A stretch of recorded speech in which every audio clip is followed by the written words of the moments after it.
Hey guys, we're Hey back. everybody. I didn't realize you'd already brought Finally. me up here. I was like looking down, looking crazy, but Oh, it's I'm okay. They here. I'm couldn't hear awake. you anyway. Dang, y'all started fast. I couldn't even get over here. I know she surprised me by I didn't even realize she had already added me and the countdown ended and we were here.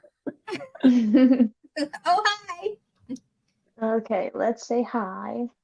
Tasha was number one, Tootie was number two, and Amy was number three. Lindley, it's good to see y'all again. Woo woo. BH and Miss Angie. Oh, Silent J's mad.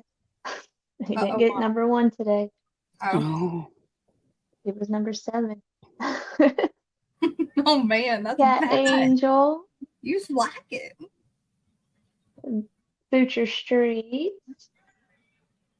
I know you probably laugh at us every time we say your name, but it's just stuck that Well, I paused for like 10 minutes last night trying to remember how I was supposed to say it. isn't it way. supposed to be Boucher Street? Yes, Boucher. Boucher. Good Okay, job, yeah, Amy. I'm going to write it down and on an index card. Spell it Boucher. Like Bobby Boucher. yeah. Don't make me poke on my spaghetti. Hey Val. Oh, Silent J said he'd be right back. Hey Donna. Polly Waffle. Hey Brittany. I hope you're enjoying your movie time with your man.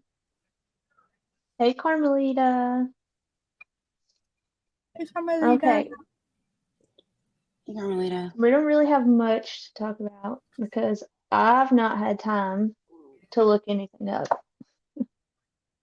I got all my kids Judy. back. Sorry. Tootie. Hey Teresa.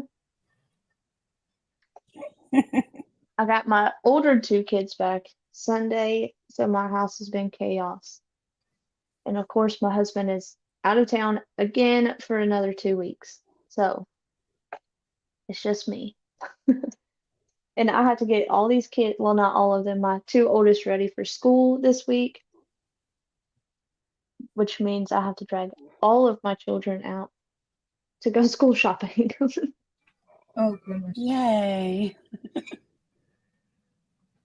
So it's gonna be fun. Tomorrow I will probably be bald headed. So if y'all don't see me for a couple of days, you know why. Well, it's I fine. have We to can figure just out talk. something. What y'all want to talk about? Chat. Any recommendations?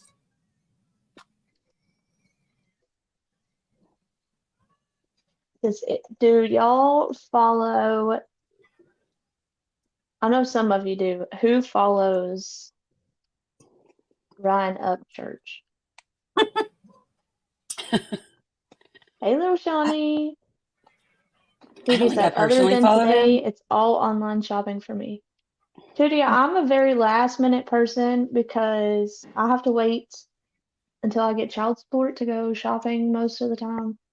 And that's the first of the month. So it's always last minute. But listen, y'all, even if I had the money, I'm not gonna lie, I am a very last minute person. I hate planning. I will plan like birthday parties and stuff, but any other time I'm like a fly by the seat of my pants type of person. Me too. Look, little Shawnee's here. I'm a planner. I like to have a good solid plan list, everything. Yeah, Not me. I should Life be doesn't always in, go by the plan, but yeah, well, that's my issue because when you have four kids, nothing is planned. Okay. yeah. But look, I have my planner that has no, nothing in it right now. But I have to color code like when school starts and everything, I'll have everything color coded, and if not, forget it. I will miss everything. Like this is my planner and it's like full of all my Oh my crap. gosh, Teresa, I wish. Dang, I'm Amy. like very on top of it. Yes, girl, I have to color coordinate each color per kid. Like you can see all my colors. Yeah. It's all for different stuff. For one for all of us. If not, during school, I will lose it. And now Yeah, school's Tashi is a huge planner. Yeah, school starts and my calendar only goes through December, so I'm gonna have to go get another one so I can no, write I'm down all saying the that dates. now our school starts an hour earlier than it did last year. Oh What? wow. Ours Mm-hmm. doesn't. Mm-hmm. Not that I'm aware of, anyway. Donna's a planner and Tashi's a planner. Well, y'all need to help me. We I'm can not. we can bring you into our planning ways. Yes. I'm out. I don't like plans, y'all, because every time I've made plans, everything goes wrong. And I get a panic attack and I have a plan and I know what's coming. I'm like, okay, I gotta do this at this time. And then I have a panic attack and I'm like, screw it. I'm just gonna fly on my broom through the day. I mean, I get that because when my plans fall through, I get very anxious and have issues. But usually, I have like 4 plans in a row to like backup plans. Yeah. Yeah. Teresa said her daughter doesn't even start school until after Labor Day. Girl, I wish mine start next week. Yeah, I haven't even had enough time with my babies. I Yeah, hate my school. niece and nephew start technically today, the 1st. Mm-hmm. Mine start, I believe, the 9th and the 10th. Hey, Lori. But Mine start Wednesday. Hey, Lori. don't want to say hey. No. She I says told you. that you cancel your plans. I told her I was No, not. she just goes to sleep, Donna. Listen, I told her I might just show up. That's what I do best. Like I told y'all, like I don't plan. I jump up and go, and that way I don't have time to overthink it or stretch. Mm-hmm. I'm usually the same way, but we don't do a lot because it's usually just me and the kids, so it's too hard to Yeah. do. I can imagine. Especially with Brooklyn, she's wild. She is wild. Okay. I'm done with my spaghetti. I was trying not to scrape the bowl like mad with this ice cream. Oh, geez. Brittany said I only plan rest stops on road trips. I find all the cool places to stop and look at it to pee and stretch our legs.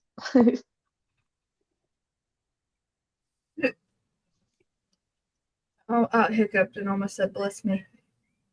Hey, Carmelita. I don't know if I said hey to you when you came in. I think I did, but I can't remember. Hold on, I'm going to post your lives. Hold on. I try to plan, y'all, but with 4 kids, you can't plan squat. I mean, if I Even had if we 4 go on kids, I might be vacation, having. it's a last I was, minute. I might be singing a different story if I had 4 kids. So I understand that. Yeah. So, I mean, our vacations, everything is last minute. And so when we get there and we're like, okay, now what are we gonna do? And I was like, I don't know. I don't know what there is to do around here. So we walk around and spend more money than we ever intended. See, like when I went to that conference last week, like I like looked up all the different things we could do like in the downtime that I had.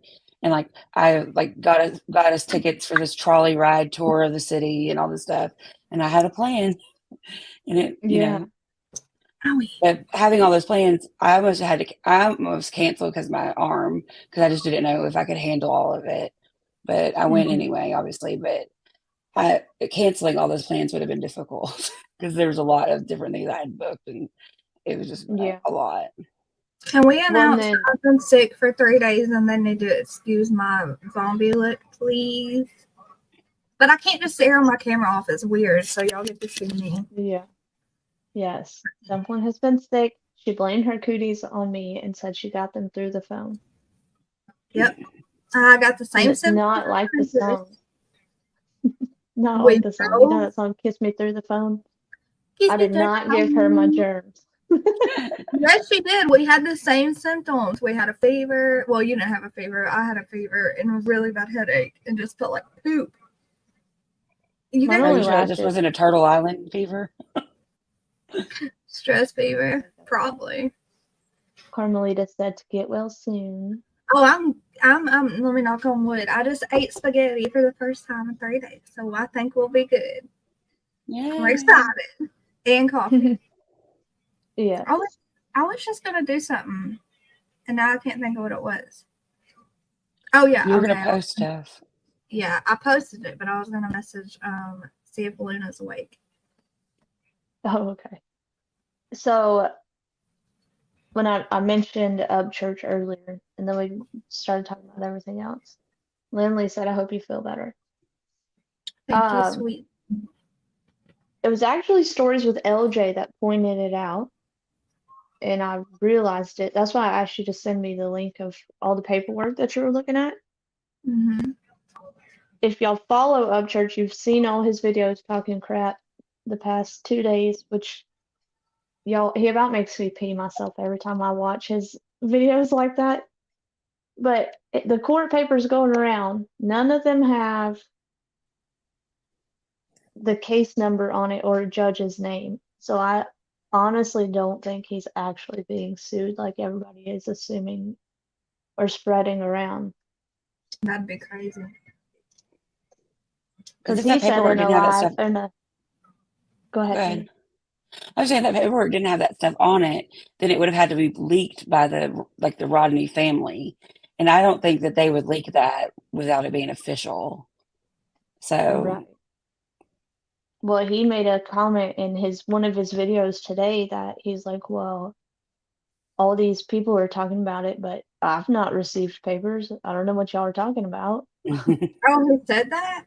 Oh, then it's not Yeah. true. Then it's He not true. straight up was like, I've not received anything. And he's like, and you're talking to the one who doesn't care about being sued. Because y'all know how he is. He's freaking crazy.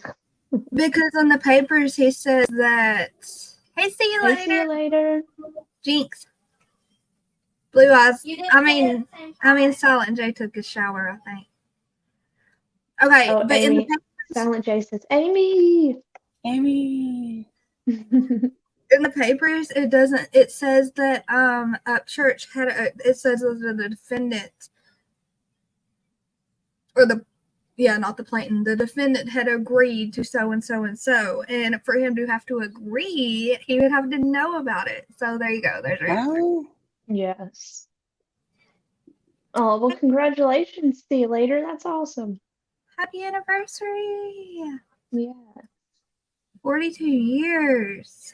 I don't know how you do it. 'Cause I want to unalive mine on a daily. I was like, I reached 10 years this year, and it was been a long 10 years. Oh, I'm yeah. at 2 Well, how years. long did y'all date before you got married? A year and 3 months. We got engaged 7 months in dating and got married the next March. So That's awesome. Aww. Thank you, Sunflower Girl. I'm getting there. Oh, Lord. See you later.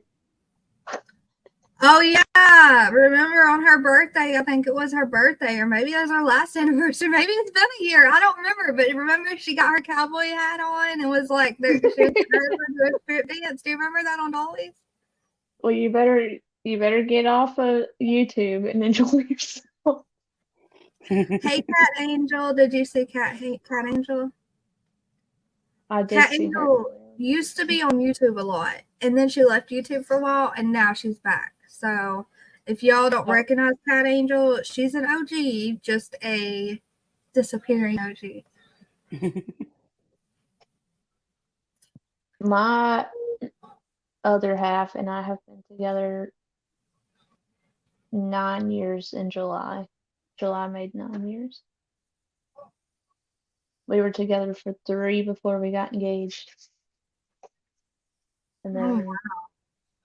we've not actually gotten married, but we've been together long enough now that it doesn't matter. Mm-hmm.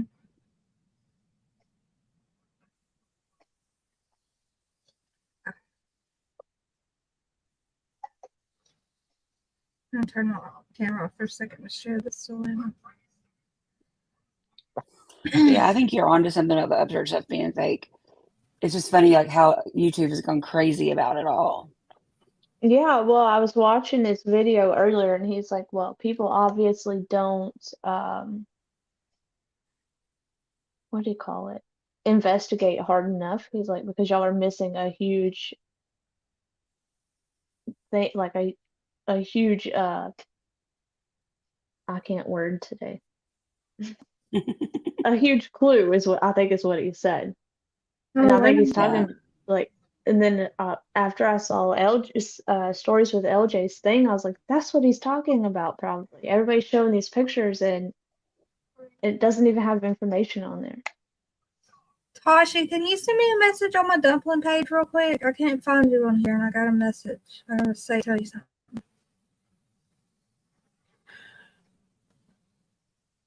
Oh man. Oh, my Cat head. Angel, I hope you get better, or that you are feeling better. Oh no, is she sick too? Oh, She said thank you, that she's been very sick. That's why she hasn't been around. I'm sorry. Hope you're Hope you're doing better feeling now. better. Yeah. Yes. Hey Joyce. Hey, Joyce. Yes, Donna, Upchurch is number 1. Number 1. And Dumplings number 2.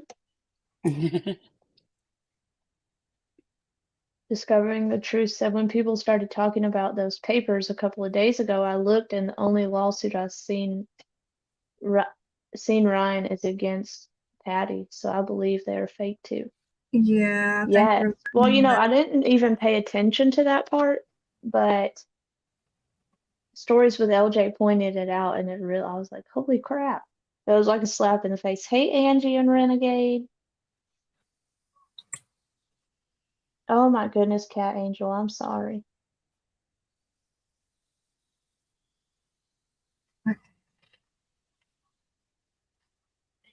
Oh, Discovering the Truth said I even told Nana's Angels, or Nana's Angels, sorry, a couple of days ago that I believe they were faked.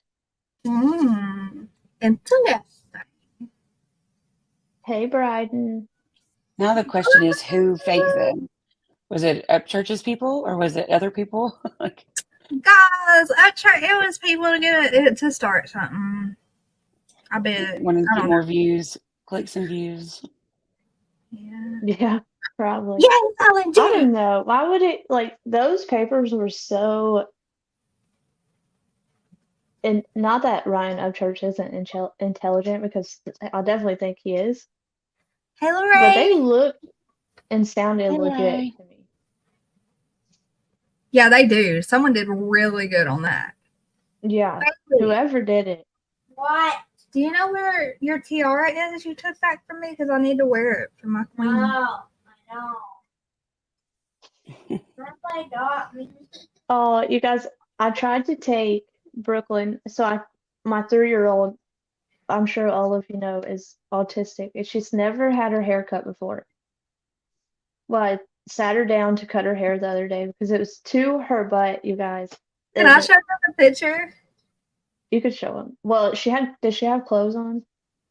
Yeah, she had on don't a robe. Okay. Well, I Let me cut see. her hair, and Tashi and Dumplin happened to call right as I sat her down. So it helped because they talked to her so she'd hold still. And I told her, I was like, well, if you let me cut your hair, I'll take you and get you a surprise. And she wanted her nails painted. So I was like, we'll go get pink nail polish and we'll get you a tiara. The dadgum dollar store was out of the tiaras because, Dollar Tree usually sells the tiaras with the wands. And of No. course, the one time I need them, they were completely sold out. I was like, dadgummit. I see you, Sorry. Lorraine. No, that's awful. See you later. Yes. Upchurch's crime videos he's doing. I about peed myself. Discovering the truth. Yes, my child hates clothes. That's why I was like, wait, does she have clothes on? Because she hardly ever will wear her clothes. Yeah, that's the As soon as norm. we walk in the door, she strips them off. Hey, Lorraine, I saw you come in. I wasn't trying to ignore you. Oh, Lord. Hold on. I Let was me just edit making out my sure. face in this, and then I'll resend it. But it was the first time she had ever had her hair cut. And it was bittersweet. But y'all, I was so over fighting it because she hates her hair being washed. Yeah. So you would think I was beating her the way I have to like hold her down and wash her hair. And then it takes a year to brush it out because she won't let you brush it. So I chopped it all off. Not all of it, but a good So bit. much. And she And didn't know what she was doing. she had no clue, you guys. So I felt, oh my God, I felt awful. Did you tell him Tasha said, please cut her face out of it too. I did. Don't worry. Me and Tashi both had just woken up. I don't remember why I called. I was just gonna tell him something quick, and it happens that I called at the perfect time because she was sitting down to do this. And look, Brooklyn is grinning, and she doesn't know that all her hair is right beside her, being held up. You gotta accept the shit. It's on there. Okay, look at that, y'all. And then she turns a little bit, and she sees her hair, and she's like, and then she Y'all, goes she and hides freaked under out. the bed. Oh God, I felt so bad. Do you have the before and after pictures I sent you? You can share them. I don't know. Let me You look can't off. see anything. Hold on, give me a second. Carmelita said when you asked, oh, where'd it go? When you asked if she had clothes on, I laughed. Sounds like my son. He has severe autism, nonverbal, and uses diapers. He's 31. Oh, mercy. That just makes him so much more special to me. Clothes are a negative. My nieces and nephews never see clothes on. No, discovering the truth. My kids, now they just like print the tags on most of the clothes. Not my kids, but my daughter. No, forget it. She still doesn't. She hates them. Okay, I got it. Let me send it to myself, and then She's a mess, y'all. You'll have to see it. But her hair was so long. yeah. Tashi said she ran and screamed the second she realized it. Y'all, she climbed under my son's bed and hid Really? under the bed. Oh It yeah, look- we had to get her out from under the bed. It looks darker and so much thicker. Hey, Miss Anne. But Okay. she's fine now, and Understand. she's so sassy now that she loves it. Yep. She's a little sass. Yes. Whenever I first started talking to Dumplin' and Tashi, Brooklyn wasn't talking.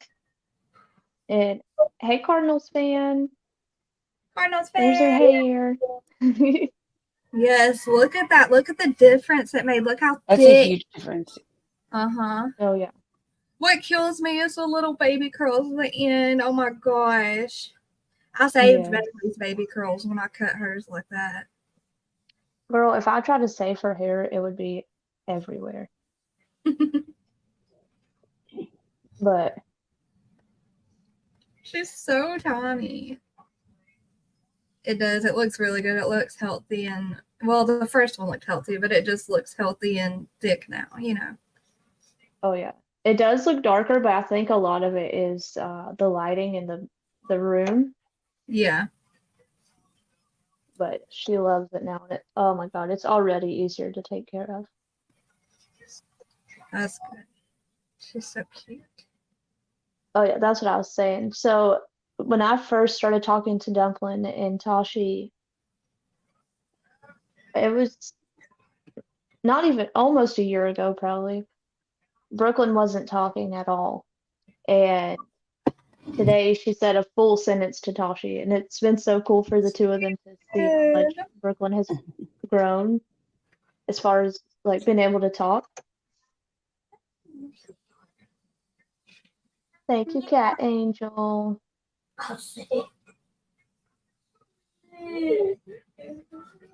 Guys, y'all come up and talk with us. I did. I'm here. So it was fun. This today, Tashi, that was the biggest sentence she's ever said. She told Tashi said, because Tashi had her hair done, and Brooklyn looked at her. She said, "My mommy cut my hair, Tashi." It was so cute. I about cried because I was so proud of her, how good she did. Because November of last year is when I got her diagnosis, and I didn't think she was ever going to talk at that point. She barely said mama and daddy, and that was it. So today, her saying that, I about fell over. What are y'all chit-chatting about? My kid right now, but other than that, just anything. Y'all look at what I got. Y'all haven't seen her in a while. Your flying squirrel. It's still Oh, just My something. puppy's gone. Oh no, you told us. Yeah, he went to his new home. They love him. Let me hide So my face. Look at it's gotten so fat. She's fat because she don't do nothing. They're lazy. Like me. She looks like a good American blimp. Okay, take me off. I look so bad. Carmelita, they're flying squirrels.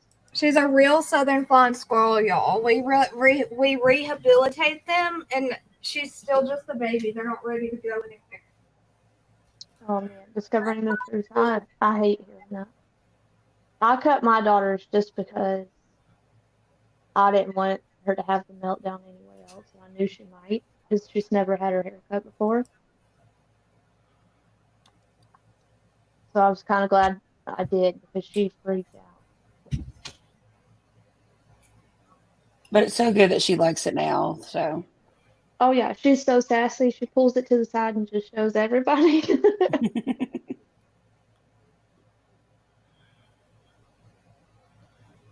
I got to give my little tail to bed. I got to be at therapy, chemo at 9:15. I better wake up. You better go to bed then. I know. I got my nights and days so messed up. Cat Angel, she doesn't let them outside. They'll stay inside probably. She'll keep them forever. She says she's gonna let it loose, but I know better.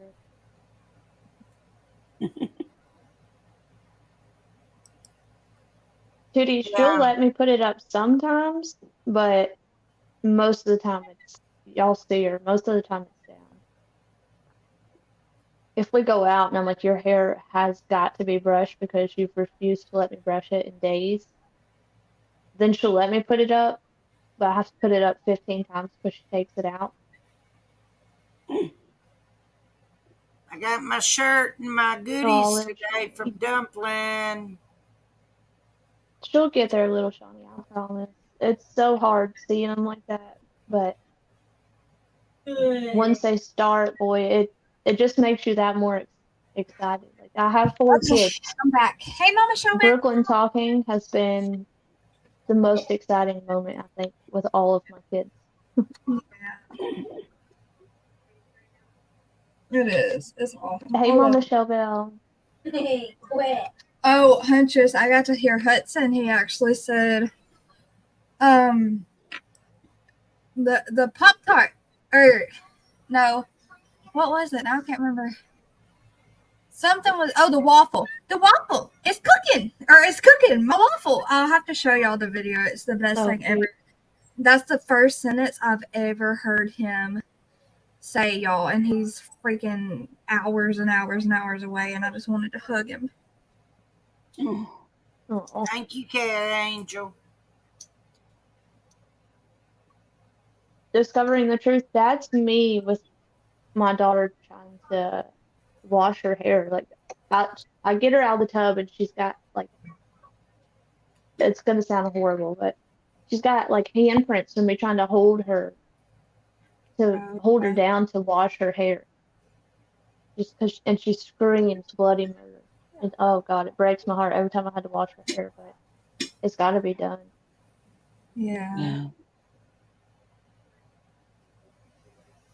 I'm trying to find Right. the video.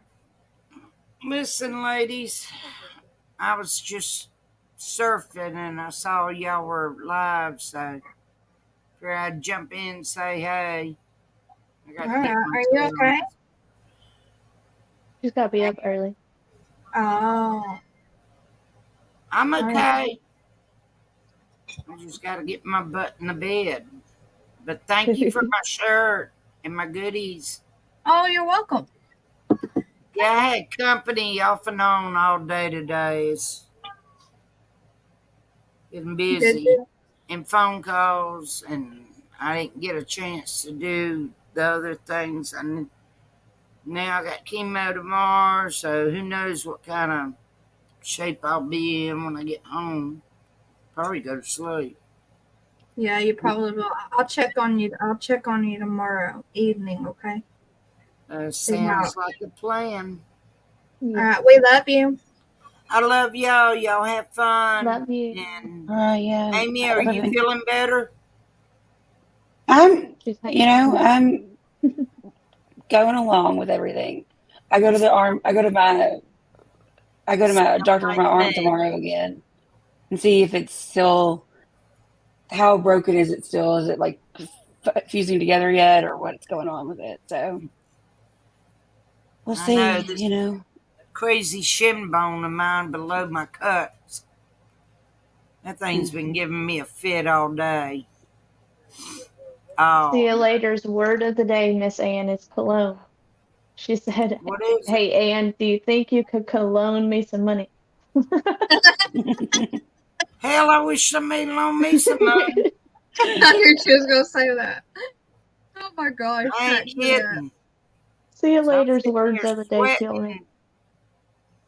They're perfect. I'm sweating about 2 bills. One that's Aw. due actually tomorrow, and that's the light bill. And You I got can't. paid today. I had to pay all the bills. I didn't have enough to do the light bill. And I'm broke now. Oh So, gosh. I'd be calling out attorney and telling him you need some of your trust fund money to pay your bills. yeah, I'm gonna talk to him tomorrow to see maybe if But man, when I get the chemo, if I don't feel good, I come straight home and go to sleep or whatever. So, but I gotta get it and put it in the account and get that bill paid by 5 o'clock. Well, Mhm. when you're getting started with the chemo, why don't you call him then? I ain't We're gonna on do the it way. in front of all them people in there. We're on the way there. There's I too don't many. Okay, Carmelita, have fun. I'll figure out something in the morning before I Aw. go. I hope I get up on time. Well, you better You go to sleep. At least I don't have to wash my hair. Oh my god. Taking You a have to get up and shower go now look. is pretty quick. I bet. I do put shampoo on it and conditioner. You want us to send you some turtle wax? We can make it shiny for you. Yeah, I'm just messing with you. it feels funny. I You still look good keep with a looking bald for my head. I wouldn't be ponytail. able to pull it off.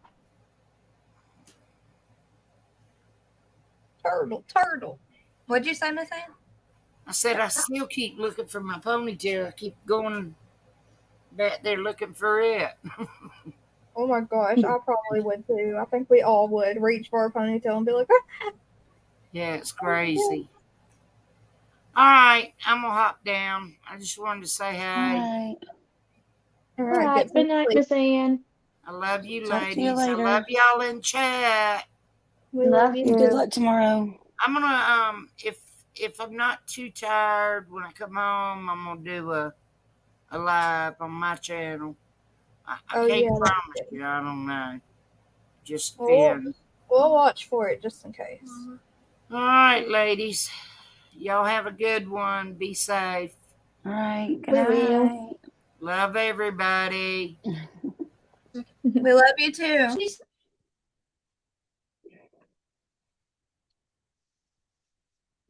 Discovering the truth. That's awesome. She said, "Don't lose hope because my son didn't speak for 13 years." That's amazing. Yes. Hey, hindsight.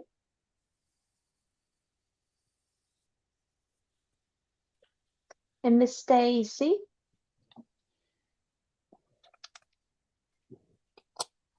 Yes. Discovering the truth said that they completely understand because they're definitely stronger than average kids. Y'all, that child she's like a tank. Carmelita said that it's pouring down rain, that she's going to go outside and dance in it. I'm not sure if we've had any rain here this year, but she'll be back. Country Bulldog, wouldn't that be nice if we all just won the lottery?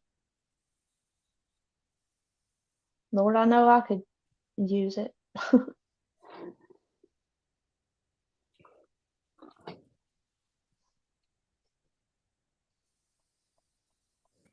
Hold on, y'all. I'm just talking over Austin. I want to show y'all a video. Rappers here. Bye.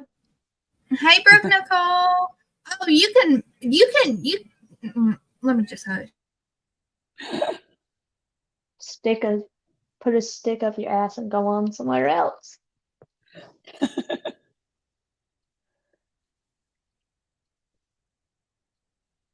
Um, we were talking earlier about the Lori Vallow case. Was sentenced today, and it was the maximum sentence that they could have given her, which was life in prison, because she had some kind of plea deal to not have the death sentence. But Yeah. didn't get to watch her speech, but what I saw other people talking about, that she said some crazy stuff, like that she talks to the children that she killed in heaven and all kinds of stuff, and how the 10-year-old was married, and it was just Oh my gosh. nonsense. Teresa, if you're still here, I have not had a chance to watch her statement at the end. I sat down to watch it and my kids went wild, and so I haven't had a chance to watch it yet. But Discovering the Truth said, I thought it was awesome because he didn't say one word, but it was a whole sentence. He said, "Mommy, love you to infinity and beyond." I've told him that since he was a baby. I cried. Oh my gosh, girl, the first time I hear my child tell me I love you, I will lose it because she's never said it. We try to get her to, but we have to say it like one word at a time. So we have to say I and make her repeat it, we'll say love and then say you, and she says me. I'm like, you little turd. Well, the way she's talking now, it sounds like she's going to be saying it any day now, it seems like. Yeah, hopefully. Because that part, I'll tell you, sucks when your kid's 3 years old. She'll be 4 in December, and she's never said, I love you. And I'm like, man, I just want you to just say that. You could not say anything else. Just tell me. Like, I worked Huntress, so you know hard. how the only way we can get Ellie to do it, I have to say I, and she'll do it. Love you, and that's the only way we've heard her say I love you. I know how you feel, Brooklyn but won't do that. Well, she'll do the heart to you, though. Yes. Hey, Allison. Hey, Allison. I could pull up the ending statement, if someone can send it to me on my Dumpling Messenger. I just don't know where to pull it up from. Where's your alcohol? If y'all want. Somebody said it was on Law and Crime. I haven't seen They'll it. strike you, I think. Good morning, Tammy. Brooke said I almost gagged when she spoke. It was crazy.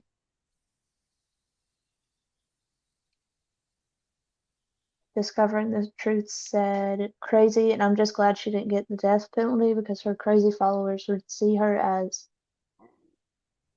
a matri? Martyr.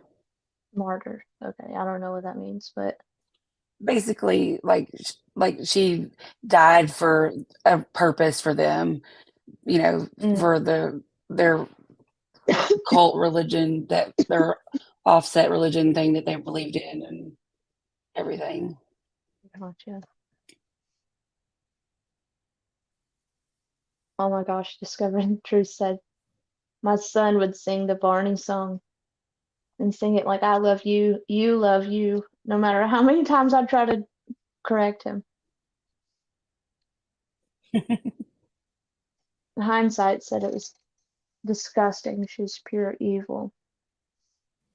Okay, I'm looking for it on YouTube, but Teresa, can you send it to me in my Dumpling Messenger if you have the ending statement and we'll listen to it together? Because I haven't heard it either and I'm trying to find it. But since it's only audio, I don't know which one to find, and I can't play and listen because Bailey's in my ear too. Goodness gracious. She's a loony, Teresa said. I think they dropped her on her head in jail. What she says is just crazy. Tammy said, just stopping to say hello. Have to get ready for work and have a great day or night. It's 2 a.m. here. We love you, Teresa. Have a good day, Tammy. Hey, okay, Teresa, if you do find it, just send it. Huntress, I want to share that video of Hudson, with all of you. His first sentence, is that okay with you? Yeah, I don't care. Okay, it makes me just Listen, anything to celebrate babies with autism and their freaking yes. milestones is amazing to me. So I'm all for it. I hope it makes everyone smile. Guys, this is the first time we have heard his voice in a sentence. Can y'all imagine? And he's almost 4. All right, you ready? I'm going to pull it up. Okay. And it's really quick, too. It's like a really quick video, so we have to listen. Whoa. Okay, I'm going to Tashi, can you please get rid of that? What the heck? Okay. You're going to have to pull it up for us, I think. It's cooking my waffle. It's cooking my waffle, y'all. The first time we've ever heard it say That's so cute. I'm going to play it one more time. The waffle, it's cooking. It's cooking my waffle. Oh, I It love just it. makes me so happy, y'all. Can y'all imagine never hearing a voice through a sentence? Well, you can, Huntress. I know you can, but it's just so. Yeah. Oh my gosh, I can't even explain it. Okay, I'll be quiet. Tammy, I don't know if I called you Teresa, but I didn't mean to if you're still here. I think I called her Teresa because I saw Teresa's name pop up. No, you Brooke said. said, okay, I hope so. Brooke said, my son didn't start talking until he was 4 years old. He had I don't know what that word is, something of speech and other speech delays. It took years of speech therapy, but you would never know it now. Aproxia. Yeah. So Hudson's almost 4 too, and that's the first time. So I don't know. It's awesome. It's awesome. It's definitely something to celebrate. I felt her statement was a slap in the face. Sorry. Oh wow. She's never seen Super Live. We don't have cable, so they don't watch anything that's on Netflix. Or they only watch Netflix. But honestly, as awful as it sounds, I swear that her tablet, because she watches she has the ability to download games and stuff for her age, like teacher approved apps, I guess. And I swear those apps and the videos that she watches has helped her so much too. We work with her and then she watches those and I think they've helped a lot. Yes. What is the oh my gosh, what is her name that Hudson and Ellie watched? Rachel. Miss Rachel. She has taught them so much on YouTube. I swear, if you start playing those for the babies, hunters, you will be Yeah. amazed. I need to get Brooklyn to watch those. I don't know if she's not seen those before. Silent J says he thinks his comments are like 5 minutes delayed. I don't know. I see where you tagged the sugar. That's all I see. Teresa said discovering. Oh, she said I watched it on Law and Crime. Law and Crime. Okay, I'm going to mute so I can listen to some of them and see if I can find. Okay.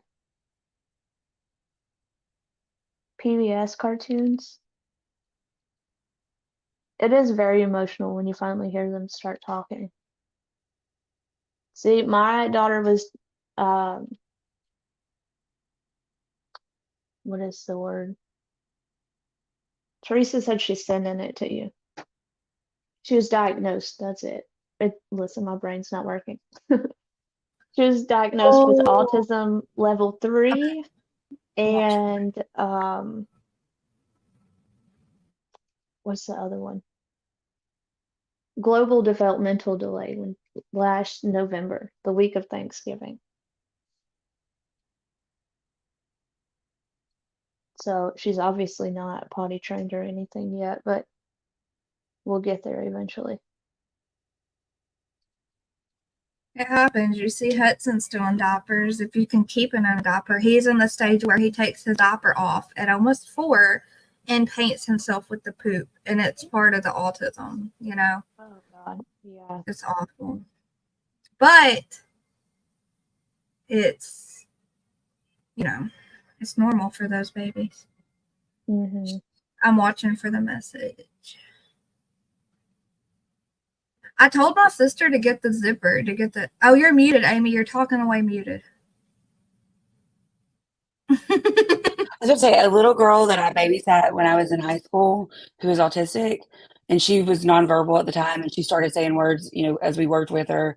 But she got married last weekend, and I wasn't able to go because I was out of town. But I just thought that was like such like a huge like thing to see, you know, for where she was at one point.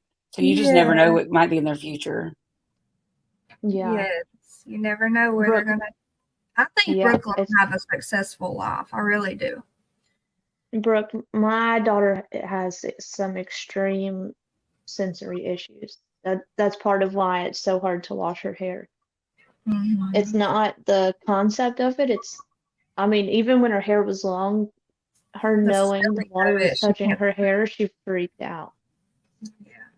So I was going to tell... Oh, yeah. I told my sister to get the zipper onesies for Hudson and turn them backwards so he can't take off his diaper and her walk in surprised with poop smeared everywhere again. I would die. mm-hmm. He would scream with clothes on because he's like Brooklyn, you know, like they can't stand the feel of clothes on their body. But that's the best thing I could think of is getting one of the zipper onesies and turning it backwards, you know? Yeah. Let's see. Discovering the Truth said, nobody has ever told me what level my son is. And anytime I ask doctors or therapists, they just tell me the spectrum is wide. Yeah, that's kind of how mine. Yeah, mine actually told us. They were really thorough with her, and then that's good. Told me that's when they told me that I needed to put her on Social Security, which I have not done. And Lorraine, I know if you're listening, she gets on to me, y'all, all the time. She's like, you need to do it. They don't just tell you that for no reason. I'm like, I know, but I just can't.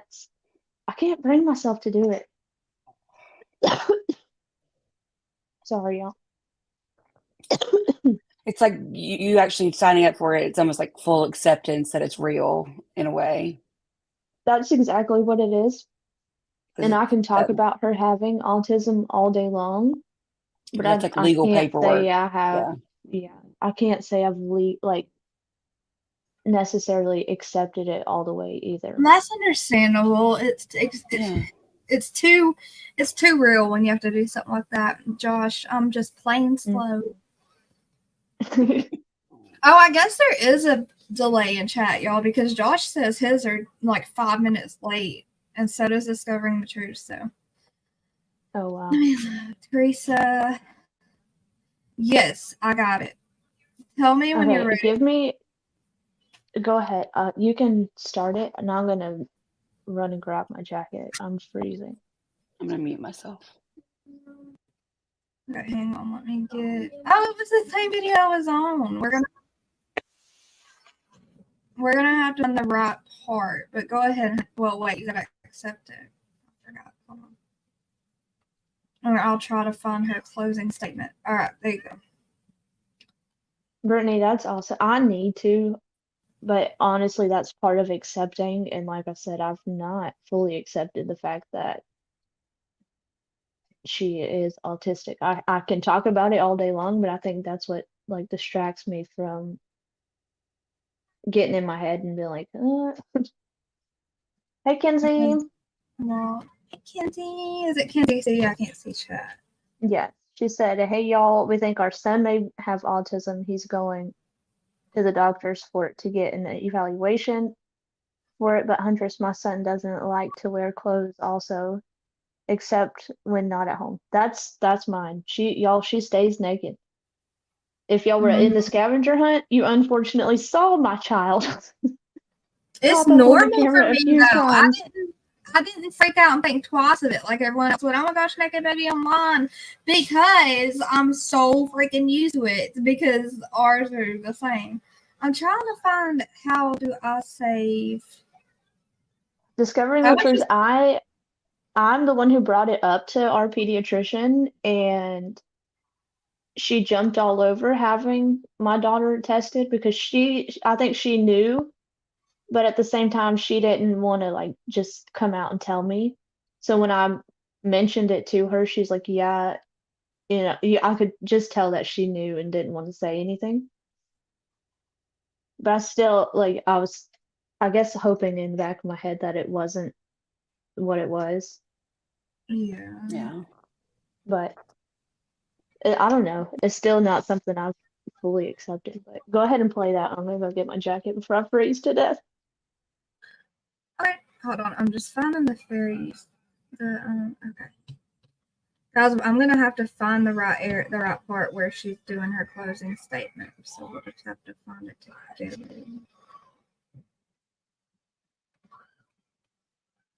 All right. There's the fairies. All right. Let's see if we can find it. I'm gonna mute because Bailey has a movie play.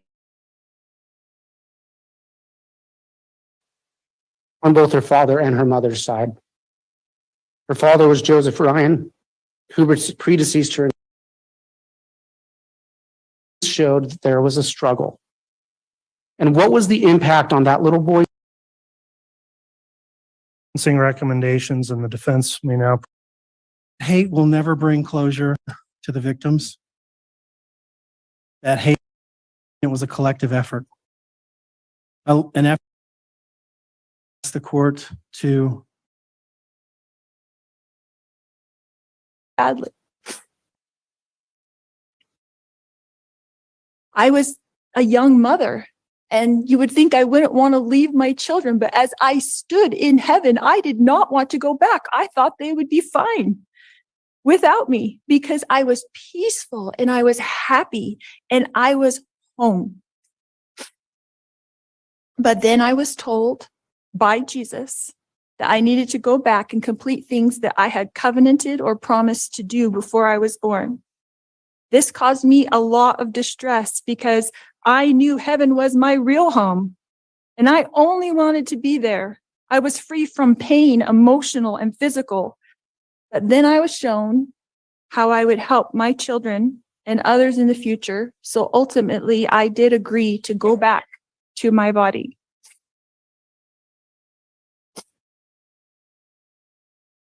Kylie has visited me. She is happy and very busy. Kylie is free now from all the pains of her life. Kylie suffered horrible physical pain her whole life. I sat with Tylee in the hospital year after year after year while she screamed in pain when the morphine wasn't even enough to take away the pain of her pancreatitis. I sat there while she cried and I held back her hair while she threw up. And I am the only person on this earth who knows how much Tylee suffered in her life. She had pain every single day. She never felt good. Her Excuse me, but pancreatitis is a very fixable disease. What in the world? What is she? I don't know if I can keep my mouth shut, but I'm gonna try. Let's go. Let's go. She's just throwing excuses out there. Yeah. All right, y'all want me to play? You ready? This is hard. This is hard to keep your freaking mouth shut. Yeah. body did not work right. And I don't know if that was from complications from me dying while she was being born or something else, but she had a very difficult life. She was sexually abused by her own biological father since she was 3 years old, and she was forced by family court to go visit him for 10 years against her will. I fought for her in court. I protected her. I tried to protect her with my whole life. I tried to protect her. I worried about her every single day. Tylee had to get her GED because she couldn't go to school every day because she never felt good. She felt sick. Nobody knows this because Tylee, like myself, tries to put on a good front, tries to be a happy person, tries to have hope in life, tries to know that she's here for a purpose and that she has an eternal purpose to be on this earth. But I never stopped worrying about her. One of the times that Tylee came to me as a spirit after she died, she commanded me and she said to me, "Stop worrying, Mom. We are fine." She knows how I worry and how I miss her. The first really time just JJ laughing? visited me after he passed away, he put his arm around me and he said to me, Hold on. Okay, there you go. So was she really just laughing? I think so. And she, if y'all know, if y'all watch, if y'all have followed the case and y'all know what she did to these babies. How old were they? Because I know the little boy was young, but I thought the daughter was too. Was she not? No, she was, hold on, let me Google it so I don't get it wrong. That her saying GED made me think like she was 16 or 17 or something. Lindley said 16. And how old was the little boy? Y'all, it's been, I don't remember. I remember some. 7 or 8, I thought. I'm not sure. Yeah, he was born in 2012. And Tylee was born in 2002. So he was. Tylee was 16 and he was 7. Or the boy. Well, discovering the truth that JJ was 10 or 11, but Teresa said he was 7. So he was young, and then I didn't realize there was such an age difference. For some reason. Well, because JJ, he was adopted. Yeah, it's actually their nephew. Yeah. Oh, okay. For some reason, I thought she was young too. I guess not. Yeah. Y'all want to keep listening? Yeah. Yeah, go ahead. "You didn't do anything wrong, Win and Mom. win. I love you." Hey, Win and Wim. She said, "Hi, everyone. Upchurch told me this isn't the number 4 true crime channel. We love you." Whoop, whoop. All right. Okay. She's the best. And I know you loved me every minute of my life. JJ, Joshua Jackson, was an adult spirit. She just accidentally called him freaking Gigi. She got his name wrong. I just. Okay, let me just hush again. And he was very, very tall when he put his arm around me. He is busy. He is engaged. He has jobs that he does there, and he is happy where he is. His life was short. When she says he is busy and engaged, I saw people in the TCCT chat saying he was engaged. Maybe she means he's engaged in his activities because he's busy. But she just said he was an adult spirit or whatever. So Oh my gosh! Please, I was trying to make sense of it. Yeah. You busted my bubble. All right, we got. Wow. yeah, she's just nuts. I mean, I hate to say that, but Okay. When to win, that would be hilarious. Short, but JJ's life was meaningful. JJ was a wonderful person and touched the lives of everyone, and I adored him every minute of his life. My eternal friend, Tammy Daybell, has visited me on several occasions. She came to bring me peace and comfort, and I know that she is extremely busy helping her family, especially her children and grandchildren, and I have a great love for Tammy.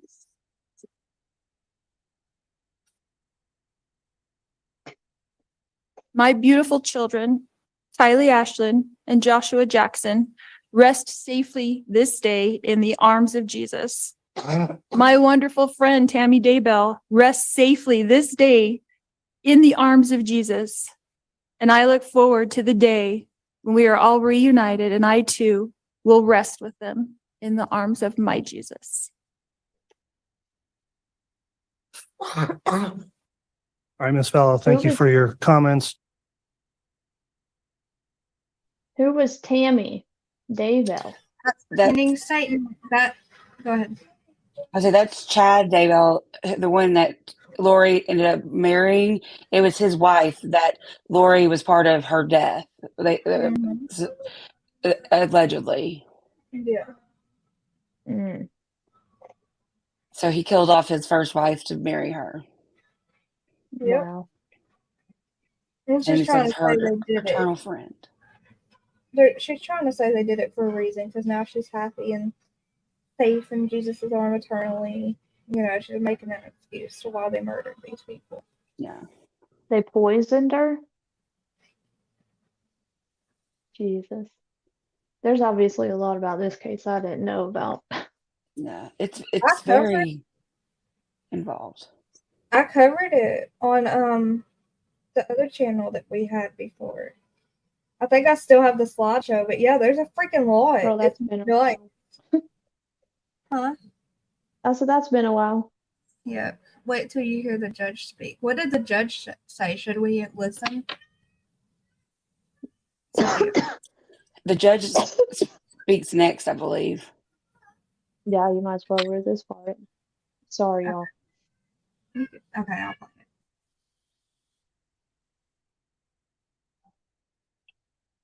To the court. Let me ask you at this time, Ms. Vallow, are you fully satisfied with the representation you've received from your attorneys throughout this case? Yes. Thank you.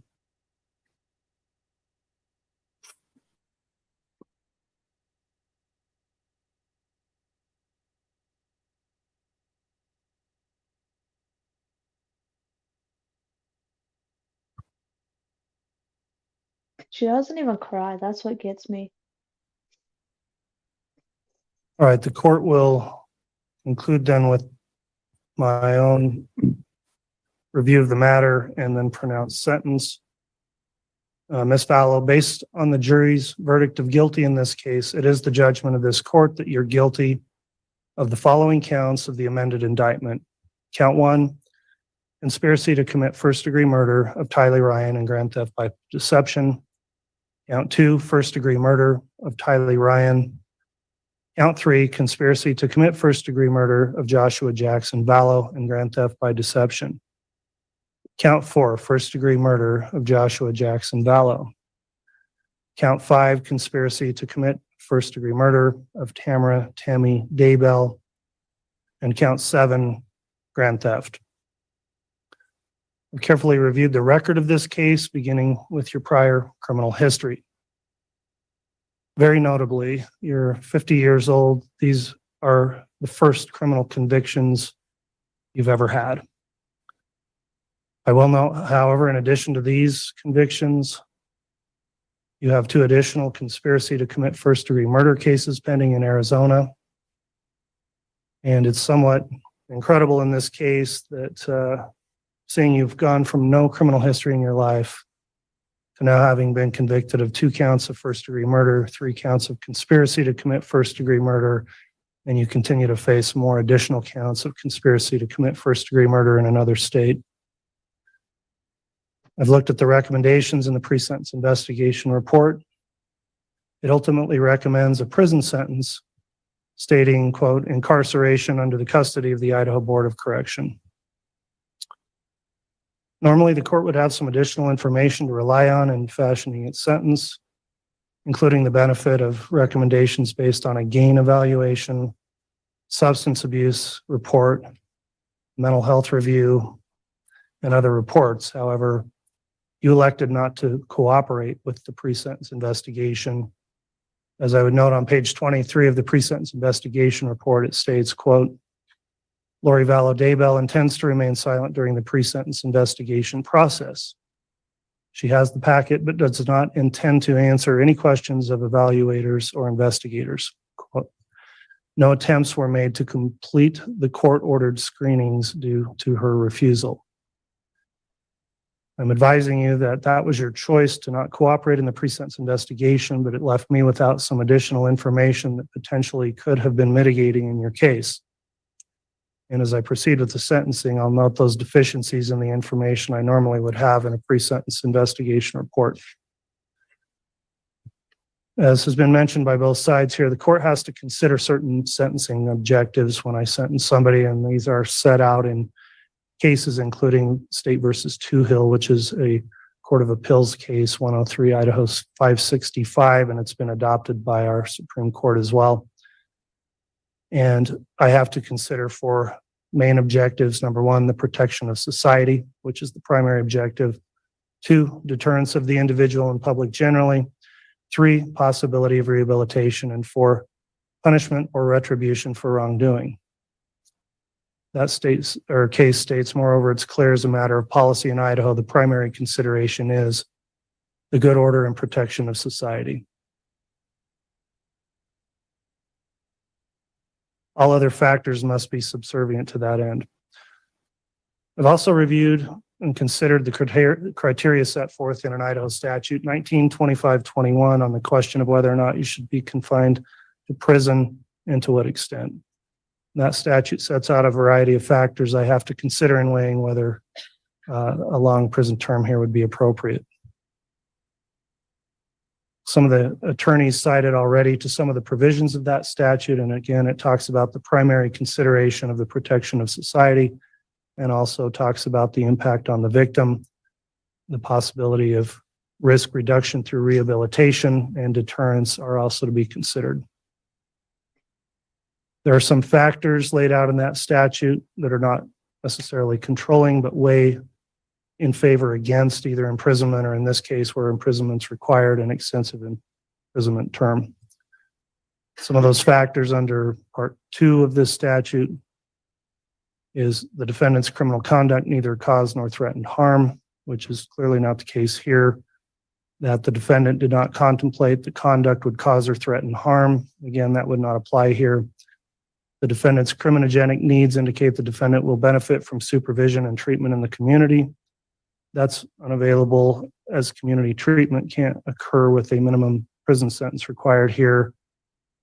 Another factor, were there substantial grounds tending to excuse or justify the defendant's criminal conduct, though failing to establish a defense. I don't find those apply given the facts of this case. Other factors, the victim of the defendant's criminal conduct induced or facilitated the commission of the crime. That did not occur here. Another part talks about compensation, which I don't find would be appropriate here other than on the grand theft charge. Part G, Hey, the can you defendant pause has it for a minute? no history of prior delinquency or criminal activity or Yeah, it's really Uh, boring.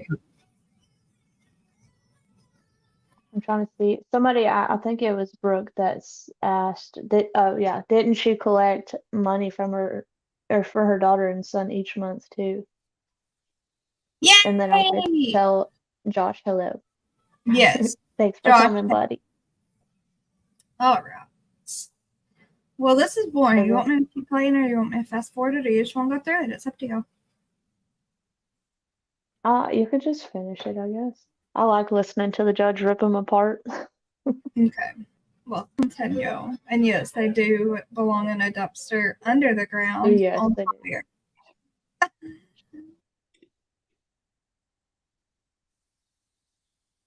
has led a law-abiding life for a substantial period of time before the commission of the present crime. That is the single most mitigating factor I see in this case. Again, it's unbelievable that at your age, you have no prior criminal history, and now you sit here convicted of the most serious of charges. I also have to consider whether the criminal conduct was the result of circumstances unlikely to recur. Based on the evidence in this case, and in particular, considering the statement you just made to the court, I find it weighs against me finding in mitigation for that factor. And then finally, the character and attitudes of the defendant indicate the commission of another crime is unlikely, or the defendant demonstrates amenability to treatment.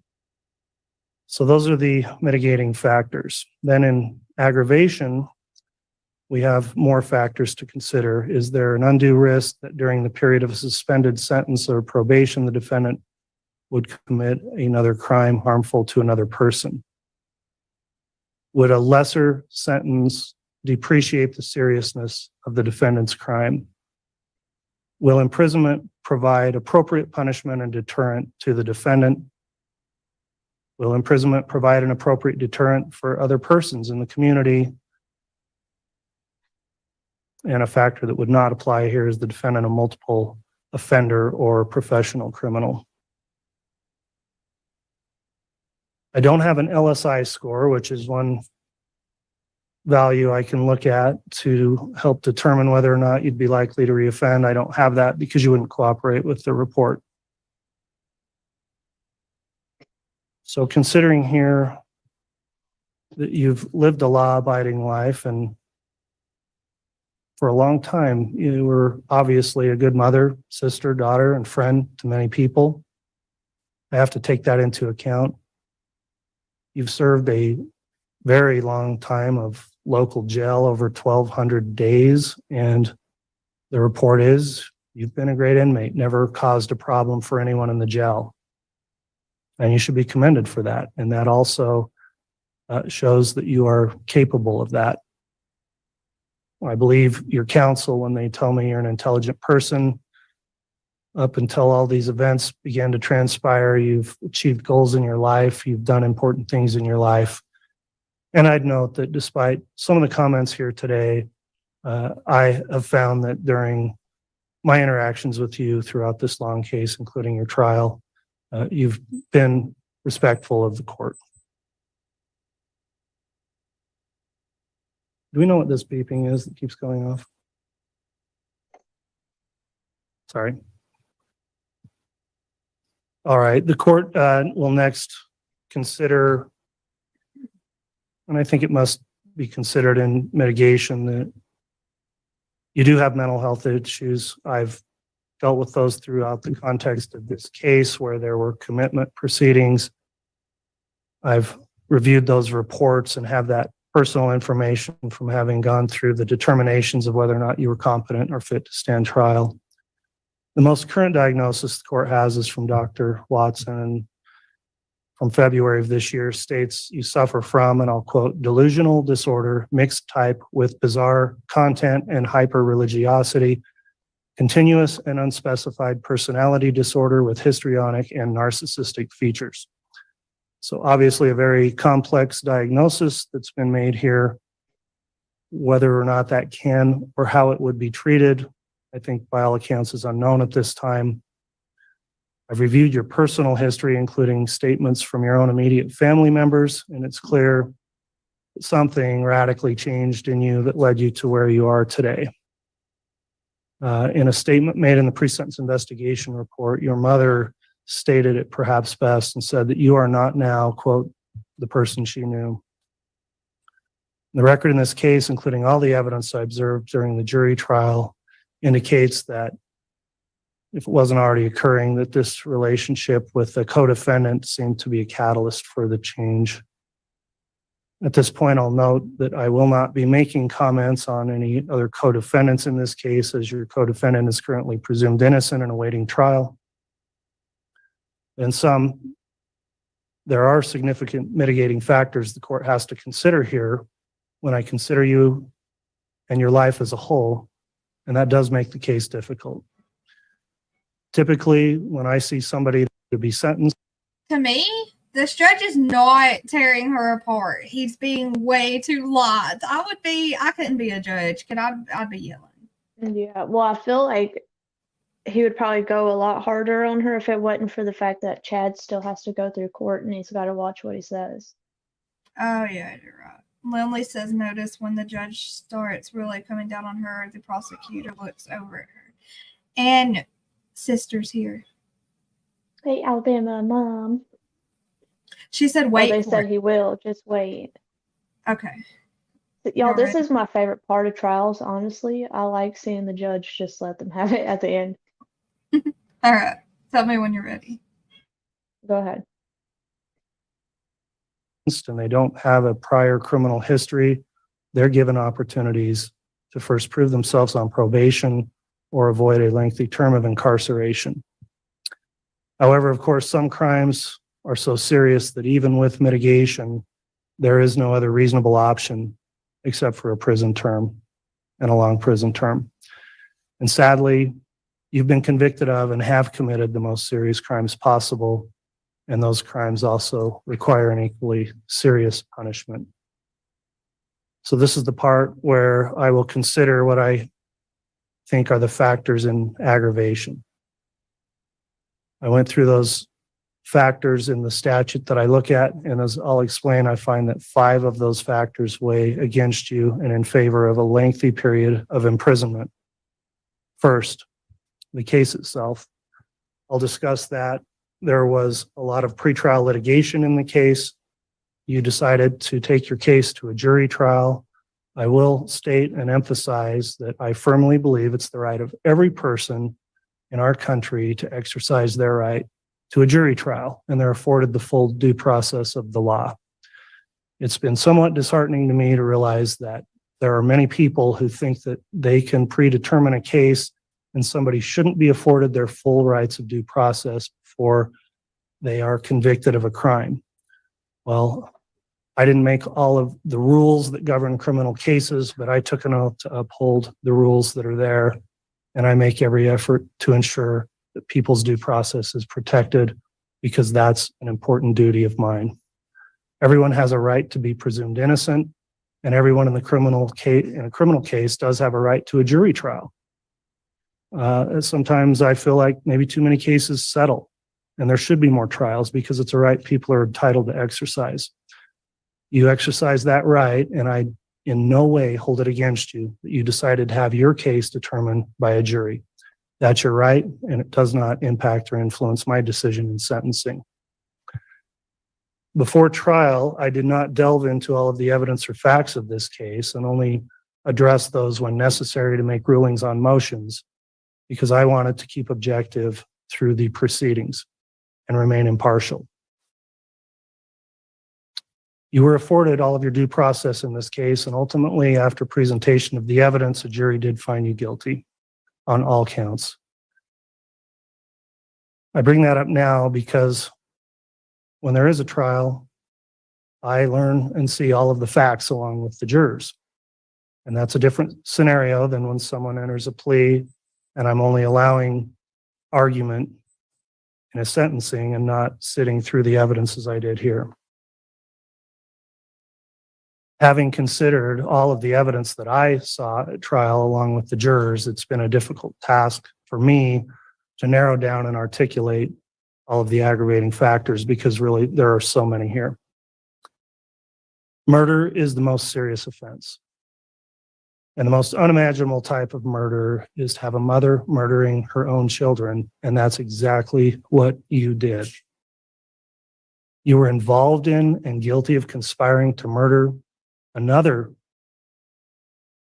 group of children's mother, Tammy Daybell, who had children of her own. And despite the jury convicting you with overwhelming evidence, you still sit here before the court today and said you didn't do it. You came here to East Idaho, where I've spent my life, and moved here from another place already with plans in progress to make your children disappear. The evidence bore that out at trial. You removed your children from their home in Arizona, alienated them from friends and family, got rid of JJ's service dog. You moved to Rexburg, a community where you could find 1,000 random families to take your children, and you brought them here to murder them. You had so many other options. You could have gotten divorced. You could have found someone to take care of those kids. But as the state was able to prove at trial, you chose the most evil and destructive path possible. You killed those children, according to the state's theory, and I believe it, to remove them as obstacles and to profit financially. You justified all of this by going down a bizarre religious rabbit hole, and clearly you are still down there. While you were enjoying your new life in Hawaii, countless law enforcement officers, family members, and volunteers were searching for your children. And I don't think to this day you have any remorse for the effort and heartache you caused for others who looked for your children when you knew where they were and knew they were dead. They were found dead, burned, mutilated, and dismembered, and buried like animals. After you knew they were dead, you collected public-funded assistance payments meant for them, and that was blood money you kept for yourself. And that's the grand theft charge you've been convicted of.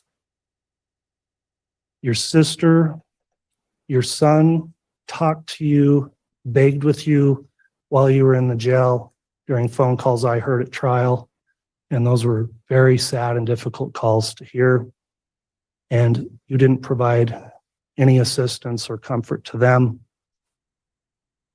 During the trial, when the evidence came out about how these children were found and the state they were in, you wanted to be excused and not have to watch the evidence, and were fine to let all the other people in the courtroom, including the jurors, have to bear through that.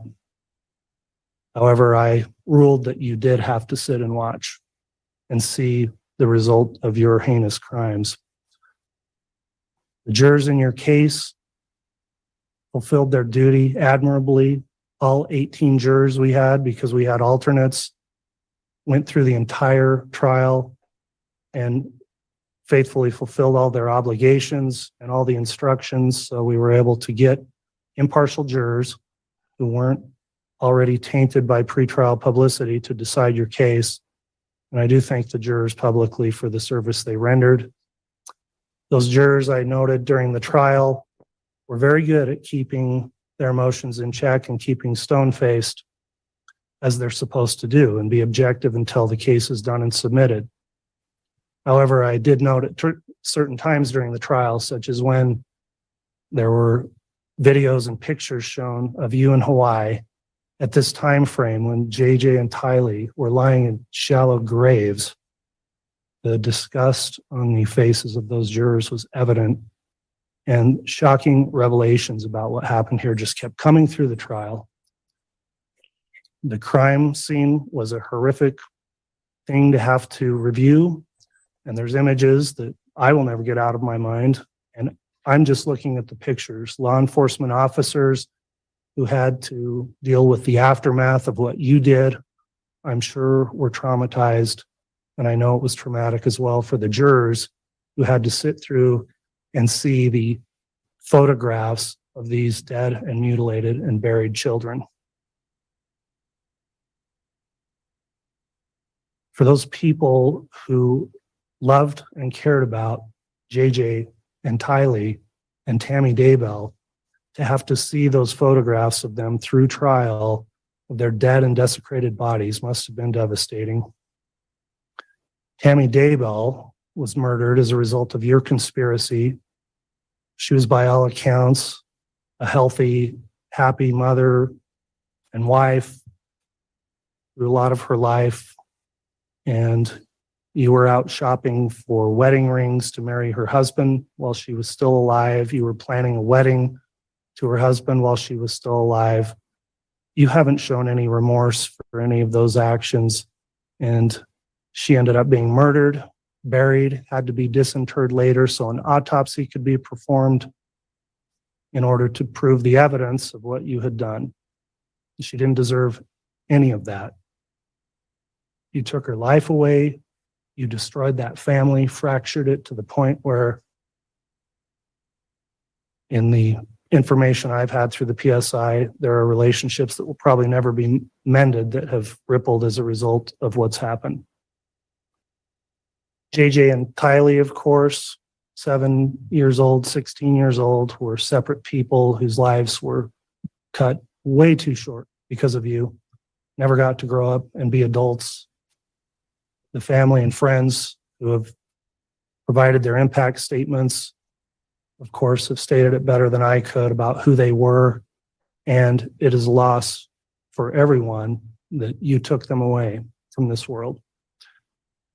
And it is the most shocking thing, really, I can imagine, is that a mother killed her own children and you simply have no remorse for it. Even sitting here today, there's no remorse for what you did. After all of this evidence through trial, you haven't shown any remorse. You haven't said you're sorry. You haven't done anything to seek leniency from this court. There's been a lot of people during trial and here who have explained the devastation you're responsible for, and you've forever altered the lives, not in a good way, for many, many people, destroying family relationships, taking people away that were loved, cared for, and needed. You may not believe to this day that you've done anything wrong, and you still may think you're justified by your religious beliefs for what happened here. I'm not here to judge that, but I don't believe that any God in any religion would want to have this happen, what happened here. And your crimes are heinous and egregious, and that alone can constitute a major aggravating factor that requires me to impose a serious length of incarceration. So after weighing all those factors, I need to an aggravation. I find that the sentences I'm about to impose will serve the interest of justice by, number one, preventing you from ever doing this again, that they will not depreciate the seriousness of your crimes, will punish you appropriately, and will serve to deter both you and others. So that concludes the aggravating factors the court considered. At this time, then, I am prepared to pronounce sentence.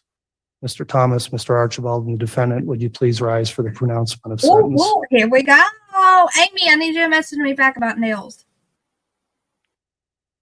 Based on all the Brooke, relevant circumstances, can you pause including it the for a evidence and second? recommendations presented Yes. in court today, it's the judgment of this court. Ms. Sorry, Vallow, I you'll never be know sentenced. when you want me to pause it or not. I feel bad. Okay, go ahead. No, you're fine. Brooke, I was just going to tell Brooks, I completely agree with him. The Murdaugh judge was one of my favorites I've seen. Yes. And then that one, and then y'all know the guy that drove his car into the parade and unalived all those people? Yeah. The judge for that one, she was a woman. I I really didn't enjoyed see her that too. one. I didn't see that one though. Those Yeah, have she been was really two good. favorites. She was good. She'd be I like, can't Mr. think of Brooks, I'm going to remove you to the other room. Yes. Yeah, Brooks. That's what Lil Shawnee said too. Daryl Brooks. That's it. Thank you, Teresa. Yeah. The Okay. judge on that case and then the Murdaugh case, those were the best judges I've seen so far. They're Mhm. definitely my favorites. Well, I agree on the Murdoch case, but I gotta find the other one. I'll watch it though. I'm sure I agree with you. I always agree with you. Y'all ready or what? Oh Yeah. my gosh. Which one, Teresa? Uh-oh. You can go ahead and Oh, okay. yeah, the Daryl Brooks judge had some insane patience with him because that Wait, man little. does a pretty good nut job. Oh, I'm sorry. I just interrupted the crap out of you. You're okay. But I got excited because little Shawnee changed her picture back to her. Can you click on it so I can see her? And Discovering Truth is going to bed. Good night, Discovering the Truth. Look at our beautiful little Shawnee. All right. Tell me when you're ready. Go ahead. It's as I need a follows. drink. I'll be right back. I'll first note I'm going to take up the counts out of order as I want to address the substantive murder sentences first. So on count 2, the charge you were convicted of, the first degree murder of Tylee Ryan, you are sentenced to the custody of the State Board of Corrections to serve the maximum allowed sentence of fixed determinate term of life imprisonment with no possibility of parole. On count 4, the charge of the first degree murder of Joshua Jackson Vallow, you are sentenced to the custody of the State Board of Corrections to serve the maximum allowed sentence, a fixed determinate life imprisonment sentence with no possibility of parole. I'll next address the 3 conspiracy counts you've been convicted of. And note under Idaho Code 18-1701, the punishment for those crimes is the same as the underlying offenses you combined to commit. One of the offenses you combined to commit was first degree murder, so those may be punishable also by imprisonment for life.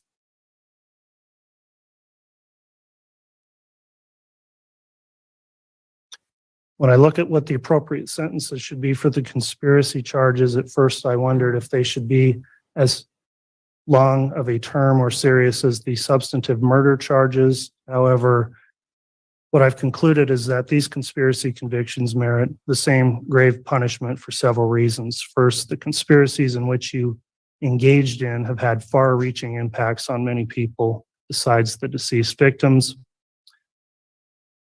And with what the court's heard, I am convinced that the conspiracy charges also merit the same serious sentence. So on count 1, the conspiracy to commit first degree murder of Tylee Ryan and grand theft by deception, you're sentenced to the custody of the State Board of Corrections to serve the maximum allowed sentence, a fixed determinate term of life imprisonment with no possibility of parole.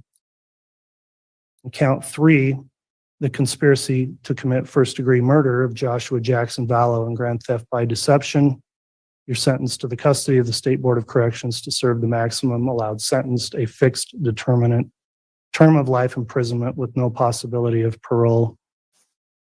And on count 5, the conspiracy to commit the first degree murder of Tammy Daybell, you're sentenced to the custody of the State Board of Corrections to serve the maximum allowed sentence, a fixed determinate term of life imprisonment with no possibility of parole.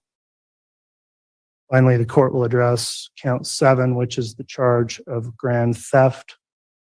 On that charge, court is going to sentence you to a fixed determinate term of 5 years of prison, followed by an indeterminate term of 5 years of prison for a total 10-year term of imprisonment on the grand theft.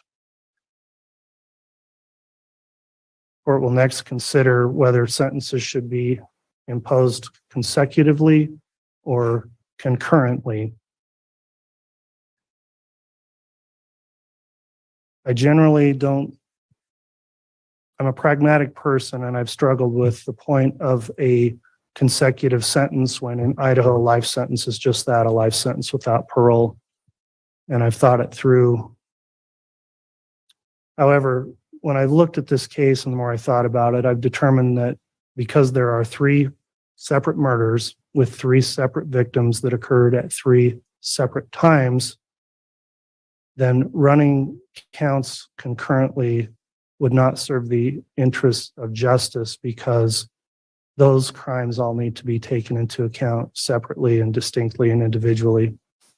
And you need to be held accountable separately for each of the 3 murders. So on those counts, the court will run consecutively the count 2 murder of Tylee Ryan, consecutive to count 4, the murder of Joshua Jackson Vallow, and count 5 will run consecutive to count 2 and 4, the conspiracy to commit first-degree murder of Tamara Tammy Daybell.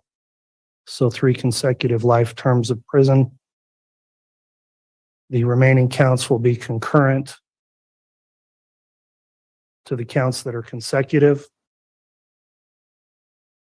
The court will impose fines as requested by the state in the amount of $25,000 for all counts except the grand theft. On the grand theft, the fine will be in the amount of $1,000.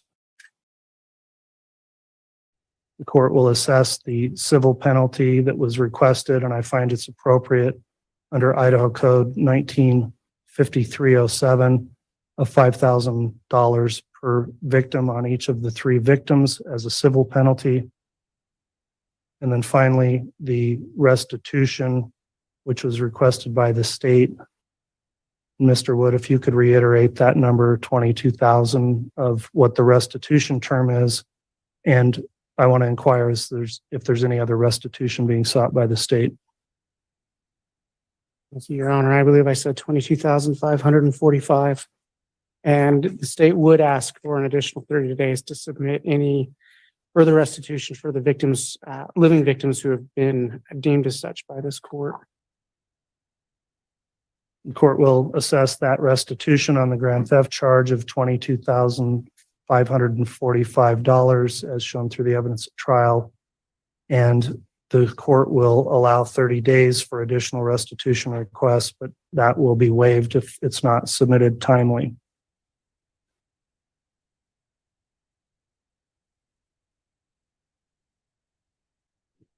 That'll conclude the court's sentencing on the charges. Mr. Thomas, do you have any questions on the sentence? No, Your Honor, thank you. All right, Mr. Wood, do you have any questions? No, thank you. All right, counsel, before we conclude, and Ms. Vallow, importantly, I need to advise you of the rights you have now. You do have the right to appeal to the Idaho Supreme Court from this judgment of conviction, and you have a right to be represented by an attorney if you appeal. You're also advised if you can't afford an attorney, an attorney will be appointed for you at public expense, and you only have 42 days to file an appeal. You also have the right to seek relief from my judgment under Idaho Criminal Rule 35. You have 120 days to file that motion if you believe a correction or reduction of this sentence is appropriate because it was either illegal or too harsh. And finally, you may also have rights to seek relief under the Idaho Uniform Post-Conviction Relief Act. Those actions have to be filed within 1 year from the day your right to appeal expires. Do you understand those appellate rights? All right, she acknowledged yes. The defendant will be required to submit DNA samples upon remand to the Idaho Department of Corrections. I'll ask the attorneys to please turn in any copies of the pre-sentence investigation reports or addenda so those can be kept in confidence and additional copies will be destroyed. And Ms. Vallow, you are hereby remanded to the custody of the Sheriff of Fremont County to be delivered to the proper authorities of the Idaho Department of Corrections for execution of this sentence. Thank you, ladies and gentlemen. That'll conclude our sentencing hearing. Wow. Teresa, I saw where you were asking about the judge that lost his son. I believe I know it was the Murdaugh trial judge that had lost his son. Now, I think he came back early so they could do the trial. It was sad though, because he had just lost his son and then he had to deal with Alec Murdaugh.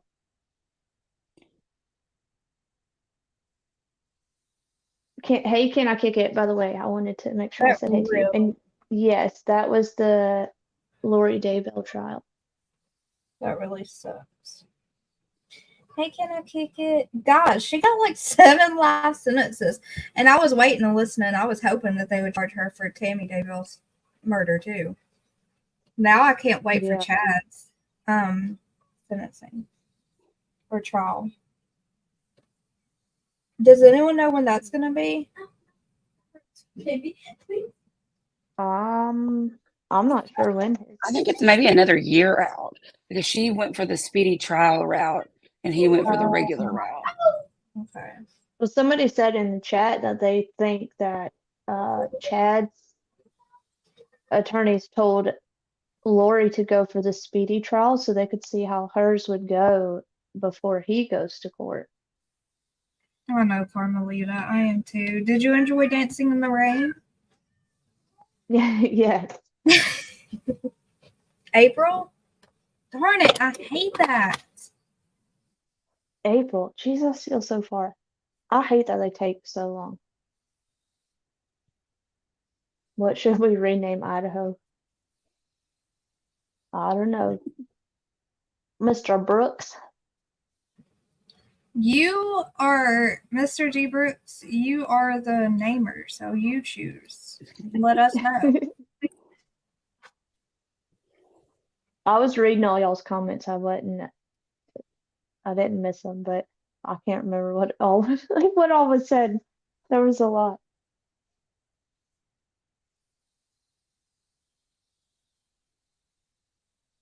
Teresa, I know I saw that you said the Brooks trial was in around you and that the judge got really popular after that. That's wild. I don't know what I would do if it was that close to home.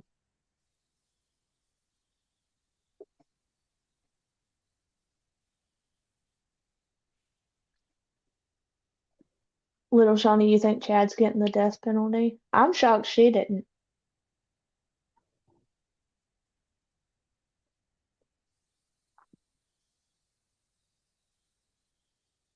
Oh wow. Teresa said that the Brooks judge got cards, flowers, candy. She was offered a spot in, well, I think she said the Supreme Court. Well, I'm surprised she didn't get the death penalty either because 7 freaking life sentences is a lot. Yeah. Wish she would've got the death She did penalty. some kind of plea deal though before it even started that she knew that she wouldn't get anything worse than a life sentence. Well, that sucks. So is Chad being charged with all three, his wife and the kids, or just for the kids? Yes. Yeah, because it's a conspiracy for all of them. Yeah. Mm-hmm. Oh, okay. And technically, if her brother was still alive, they think he had a big part of the conspiracy to murder all those people too. Yeah. But he died before all this stuff kind of came out. Mm-hmm. I'd be cool with going down to 49 states so people stop. I know. Something's. Yeah. When does that trial start? Like September? September or October, the Idaho 4? I can't It's remember. supposed to, but I wouldn't be surprised if they pushed it off again. Yeah, I You don't never think know. it's gonna start that soon.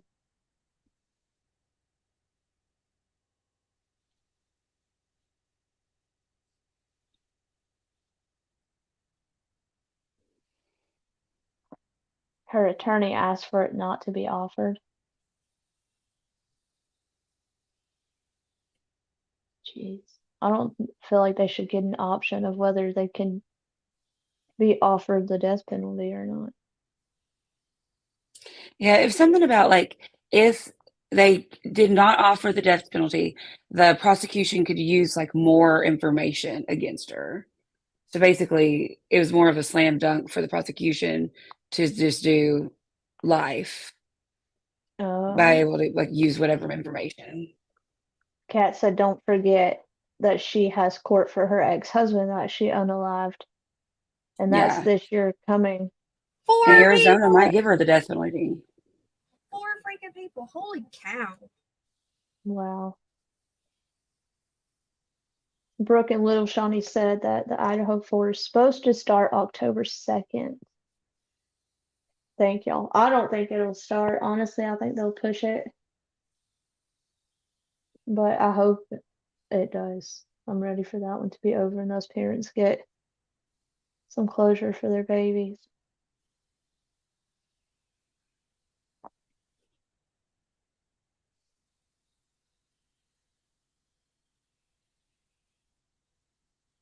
That's crazy. I'll be interested. I wonder if Chad Daybell's will be televised, I guess is what you would call it. It might be. I don't know what they've got, if they've had a court date to discuss that yet. I can't Yeah. remember. 'Cause it's up to each individual judge if they want to televise it. Like, because like with Idaho 4, they're going to televise it, but they're probably going to have it on a delay. So basically, like they'll have the day of court, and then people could watch it televised that night. Oh, okay. That's what it looks like in all the pre-trial stuff. That's what it And looks it's like. smart It to could do change. that. They do that Yeah. so that there's no riots or anything that happen if people don't think that he has given hard enough punishment. Well, Yeah. Brian, if he is found guilty, you know. So Right. that's why they delay it. I think that's a smart idea on Brian though. Oh yeah. Kat said they'll give her the death penalty because apparently from what I've heard, it's cut and dry with her ex-husband.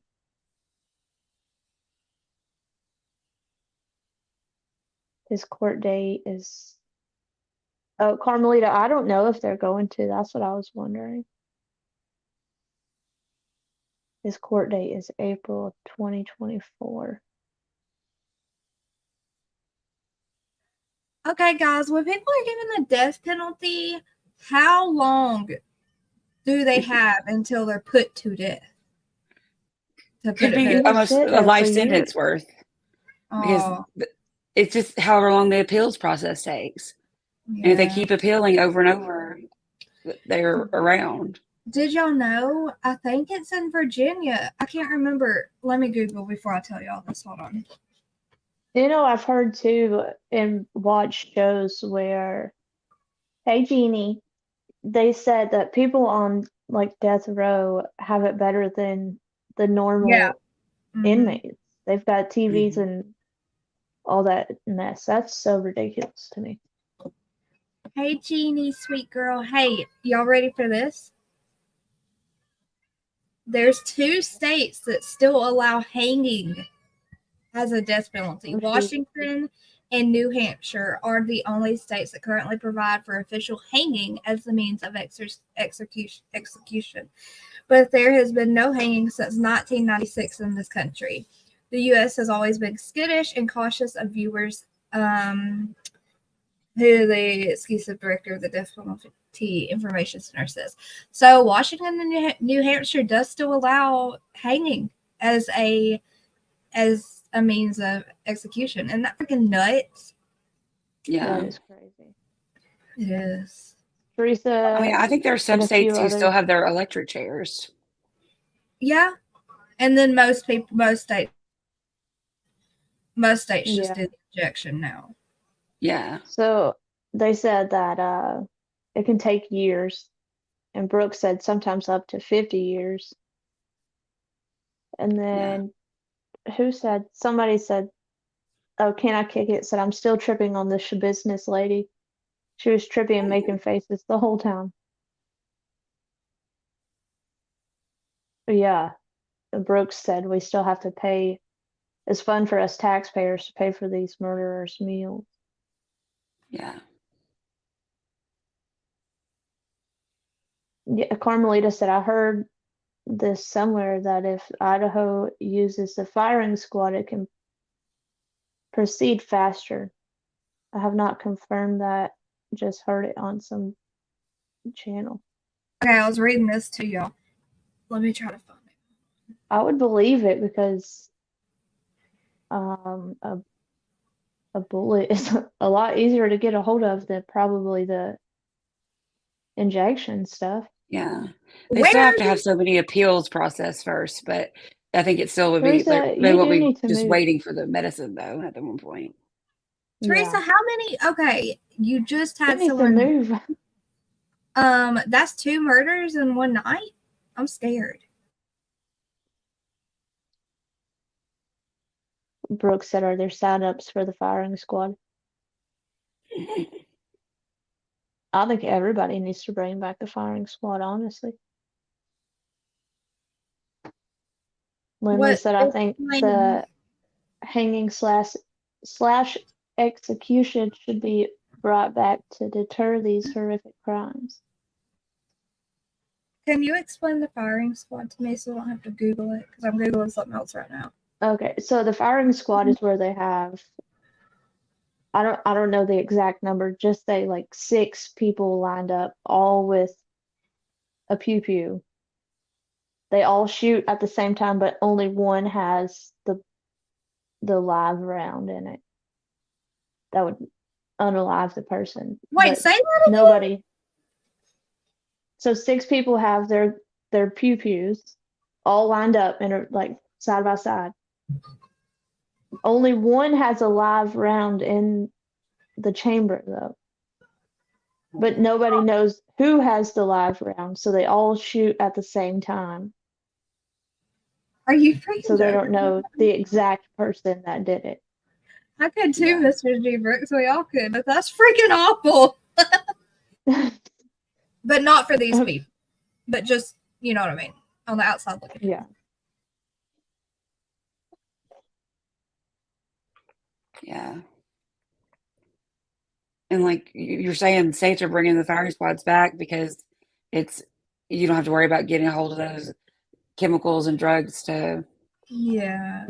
to actually Oh. perform the sentence. Yeah. Oh, she's Cat, saying so Cat okay. said there's 4. Okay.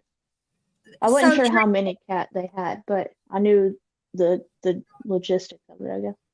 yeah.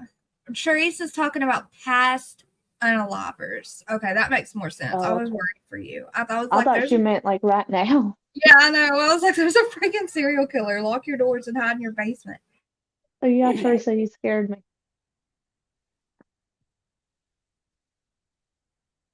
Geez, little Shawnee.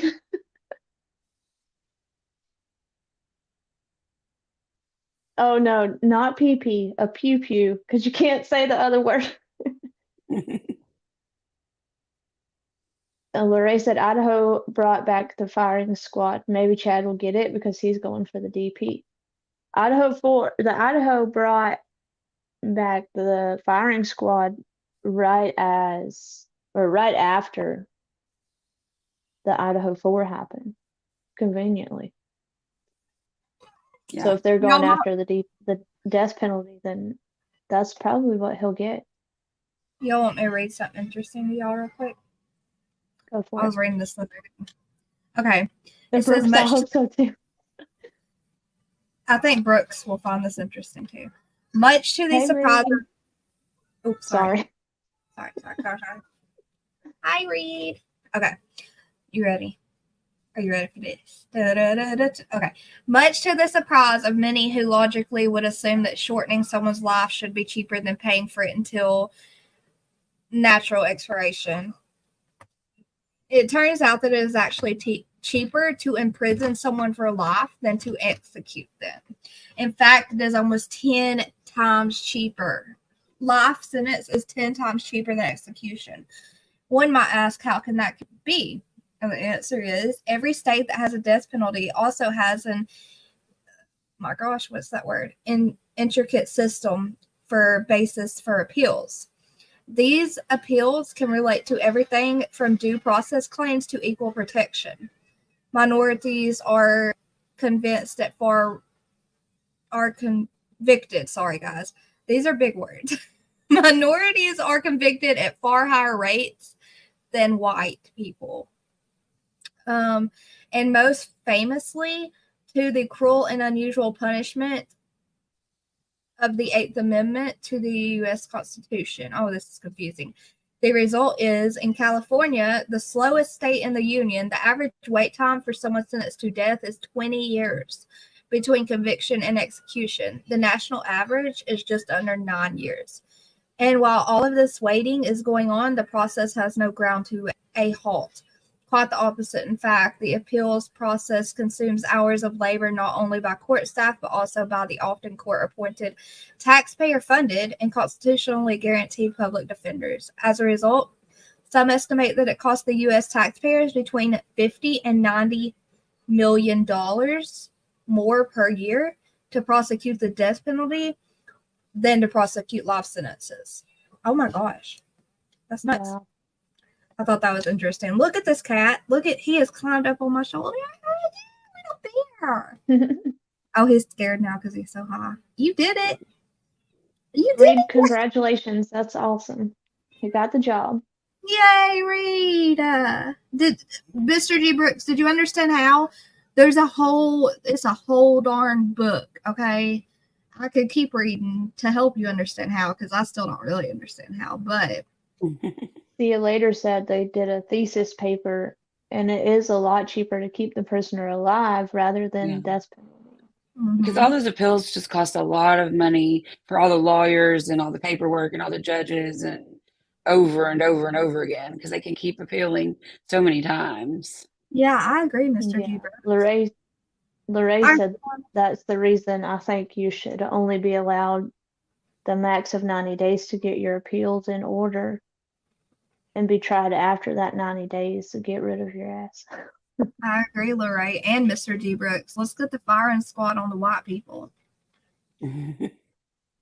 Not just, firing squad on any murder. I don't care if you're fucking green or purple. Well, he said that because the white people cost even more for a life sentence.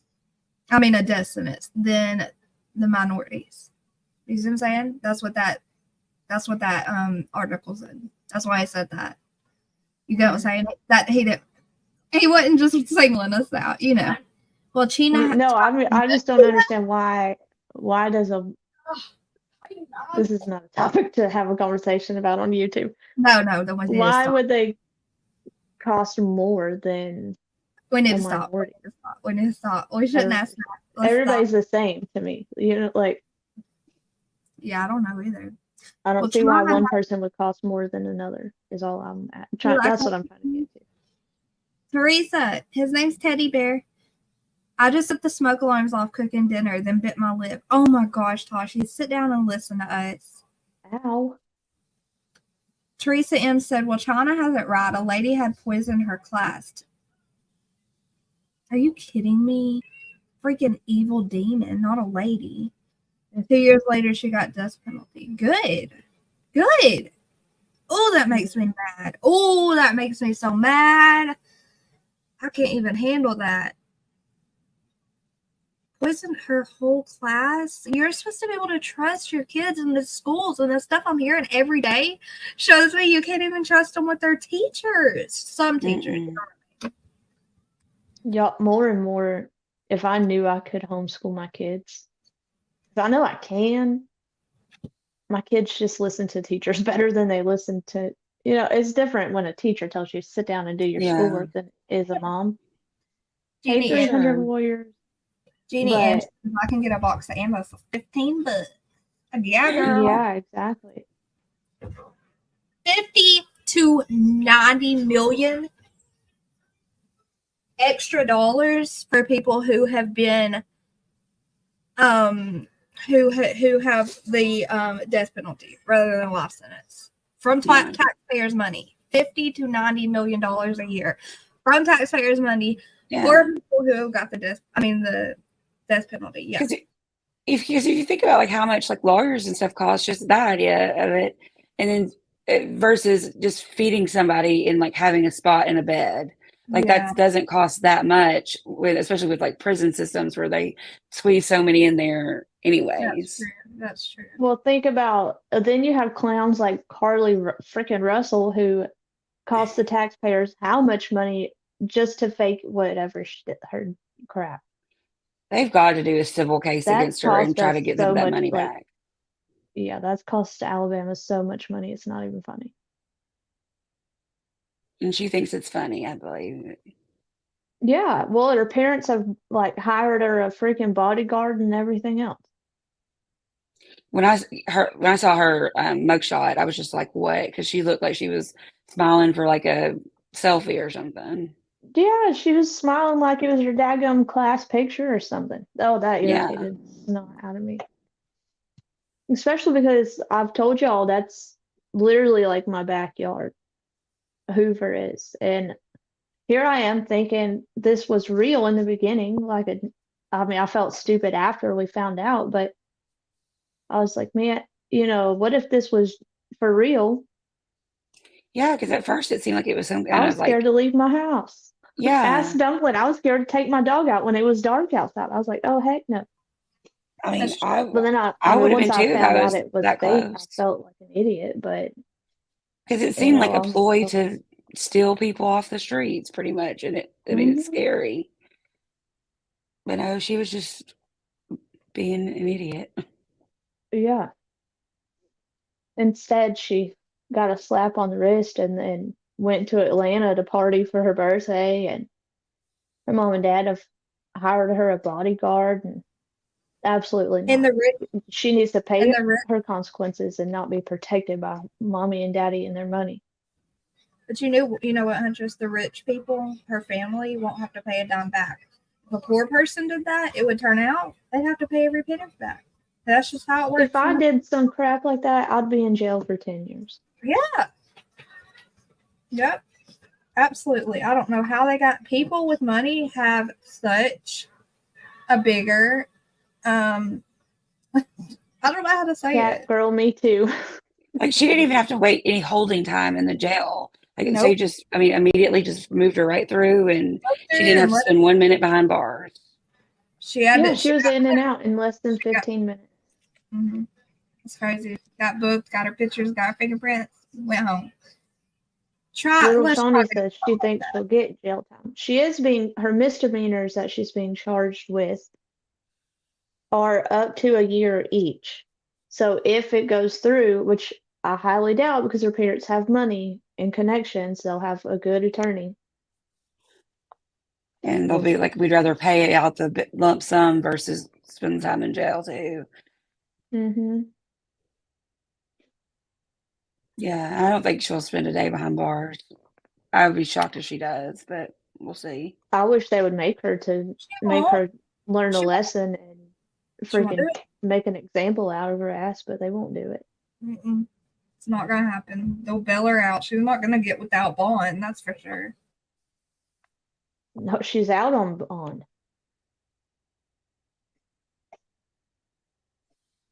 And it was a pretty low bond at that. Yeah, Teresa, money talks big time. It was $2,000, which means they paid like I don't $200 probably. 200, yeah.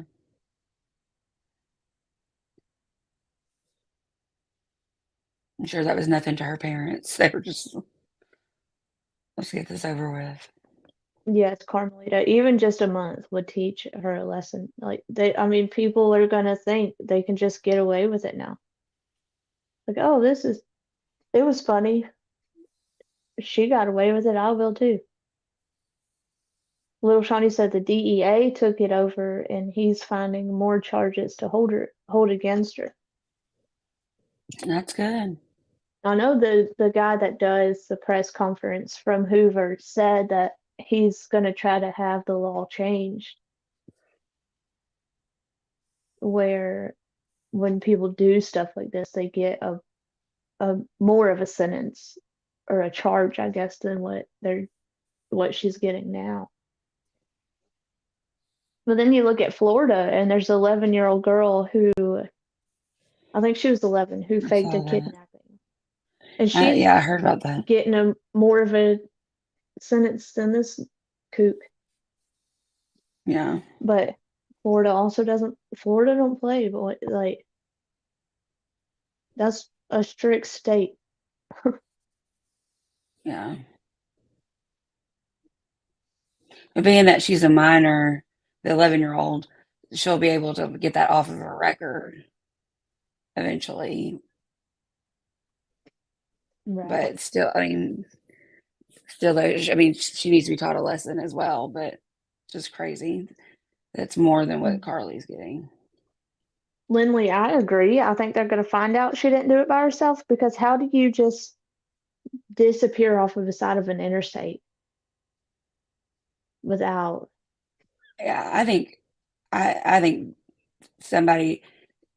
I've heard theories about it, and again, these are theories She like had she a was side cheating on her boob. boyfriend. Yeah, Yeah, she had a side boob. She said she had a Yeah. side boob trying to protect, and he's gonna be found out. yeah. I hope it'll show me the DA. What did I say? I read whatever you put in there. You said DEA. The DA. She said, sorry. I was wondering. I was like, what does the Drug Enforcement Agency have to do with this? But okay. Dang, Brittany Blue Eyes is still awake with this. She said if she's convicted of the misdemeanor charges, she won't have bond. Good. That's Yeah. good. If she's convicted, though, that's it. That's the big Yeah. thing. Carmelita said the 11-year-old's parents were for teaching her a lesson. Huge difference between Carmelita. Oh, well, Yeah. okay. That makes sense. Mr. G. Brooks, it was the Alabama leprechaun, like Josh said, remember? No, Lindley, no. I'm muting. Lindley! Oh Lindley! gosh. I can't. Y'all gonna get me in trouble. Y'all can't 'cause make me laugh mic. like I'm gonna start coughing again. Hey, Brooke said, yep. Thanks. Hey, Kathy. Oh, you can hear the dad in the background, Teresa. Listen, I mean, if my kids did something like that, they deserve to. I mean, I wouldn't want them to be put in jail forever, but you know, I They think they learn a need to learn a lesson. lesson at the same time. My kids know better. Though. Well, I would tear them up. That's when we're talking And about we're well intertwining the both of them. But yeah, that's what we were talking about. you know, the sad thing too, though, is a lot of parents these days, I feel like, wouldn't want their kids to be taught a lesson by the court system. They'd want to protect them and like baby them or whatever. Mm-hmm. So I mean, that speaks a lot about those parents in Florida that they're want their child to make a change before she becomes an adult. Yeah, well, I mean, if the kid, I'm not saying that a kid should be charged with what she was charged with. Do I think she should have got away with it? Absolutely not. Because had she gotten away with something now, imagine when she's an adult what she's going to do. Yeah. Oh yeah. It just get worse. If they get away with it now, it's just going to progressively get worse and worse. And that's where you Absolutely. wind up with god awful people. And I mean, I used to work with teenage girl offenders, 12 to 18, who, you know, something major like that had happened. And it's just, I mean, if you don't stop it and change behaviors at that earlier age, it just gets harder and harder as each year they get older. It's just yeah, harder well, to and turn it around. it starts at home. If the parents aren't gonna discipline, then Carly forget it. is a perfect example of that, guys. Yeah, exactly. Look at Carly, Yeah. spoiled brat, Yeah. rich kid, and she's an adult doing childish. Oh, another good Right. example is the one we were talking about on my channel last night. Alexia, who her mom was coddling and treating like a 12-year-old while she was in the hospital and just put her newborn baby in the trash. And she was 18 years old. Mhm. You Yeah. can't do that. You can't do that to your kids, guys. I know your kids, you love them, but you're responsible for what they do. See you And later you're said responsible to learned be part of behaviors. And it and may be not part of even their be life. learned behaviors. It's coddling your kids, like making excuses for the way they behave. Because let me tell you, no. Mm-mm. Because that mom wasn't even like Dumpling connected with her life. She was like didn't believe she was pregnant and all that stuff, or however that was covered up. But still, that mom was not present. Dumpling and Tashi hearing me deal with my kids on a daily. Like, I don't let them get away with squat. But I also grew up, as y'all know, my dad's a police officer. So, I see the back end of a lot of stuff other than being in the true crime community. Mhm. Like Oh, real no. life, I've grown up with the back end of it, and I know where my kids could end up, and I'm not playing with them. They're gonna I freaking grew learn up, how to be respectful of children, so they're responsible, respectful adults, and I grew up to my so I mom not told them, knowing what the heck I did, and I could do whatever I want. I thank God every day that I grew up to be who I am yeah, and not go the opposite way. You know? right. Hey, Grandmammy Annie. Hey, Grandmammy Emmy, you were number 64 to hit the like. Hey guys in chat, if y'all have hit the like button, put a one in chat.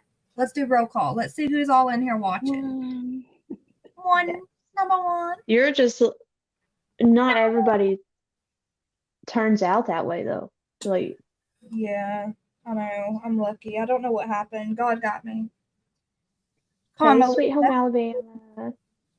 Oh, did you just wake up? Sweet home Alabama? It is so Somebody just easy. asked. Exactly, Girth. It's so easy not to commit crimes. Like, Right. Someone asked Somebody what asked what happened to Alexia. Isn't she out on bond or out on? she is out. She hasn't had her trial yet. She doesn't have a ankle bracelet, anything on. She went to prom like a normal child. She is just living her life normal until trial. yeah. And what was she charged with? Was she charged with murder? Yeah, she had yes. I don't know. I can't remember now. I think we talked about it last night. What she was charged with. No, I can't remember. Yeah, I can't remember either. Okay, Cat Angel. Teresa, she's the one that was in the hospital. Dumpling, do you want to? You went over this. Do you want to tell her what she did? Because Teresa said she didn't know what she did. Okay, I'll try. She was in high school. She was an 18-year-old. She was a cheerleader. She was born a little bit early. Her mom got beat when she was pregnant. I don't know if I'm supposed to say that, but I don't know how else to sugarcoat that. And it made her have some problems with her hips, the baby. And so her mom was always used to her having to go to the chiropractor and get lined up and stuff to be able to use the restroom correctly and stuff. So her mom says she went to sleep. Her back was hurting real bad all day. She went to sleep. She woke up at 11 and said, it really, really hurts. I want to go to the emergency room. And her mom said, okay, I'll take you. So they get to the hospital. The first thing they do is a urine test because when they see back pain, they think urinary tract infection. So they want to rule out a urinary tract infection first. So they did that and they found out she was pregnant. And they told the mom and the daughter just denied it. She said, I'm not pregnant. There's no way. I'm a virgin, blah, blah, blah. Before they got that test back, they were asked, is there any way you're pregnant? And Alexia and her mom both were like, there's no way. There's absolutely no way. Alexia said she's a virgin. Her mom was right there saying, no way. There's no way, too. And so they were just in denial, I guess. Even after the pregnancy test came back. Well, for her horrible back pain, they gave her morphine. But they knew she was pregnant, so they gave her appropriate dosage for a baby. And while they were, I guess, waiting for results, they sent more results to urine for more testing to see how far along she was, etc. And she said she had to make a bowel movement. So she ran to the bathroom holding her bottom and her front part. And she was in there for about 15, 20 minutes. They were knocking on the door. Are you okay? Come out. It's time to come out. They said they heard the toilet flush like 15 times. Okay. And when she comes out, finally the nurse says, I'm getting the key, and she opens the door, and he says there's blood all in the bathroom. And he says that he thinks that she might have harmed herself because her mom found out she was pregnant, and her mom was so angry. So he brought her back to the room, and he called the housekeeper. That's what they called her at the hospital, janitor, but I guess housekeeper was an easier term. So they said they called the housekeeper to come clean up the bathroom, all the blood. And then when the housekeeper was in there, she cleaned up all the blood. She unknowingly cleaned up the whole crime scene.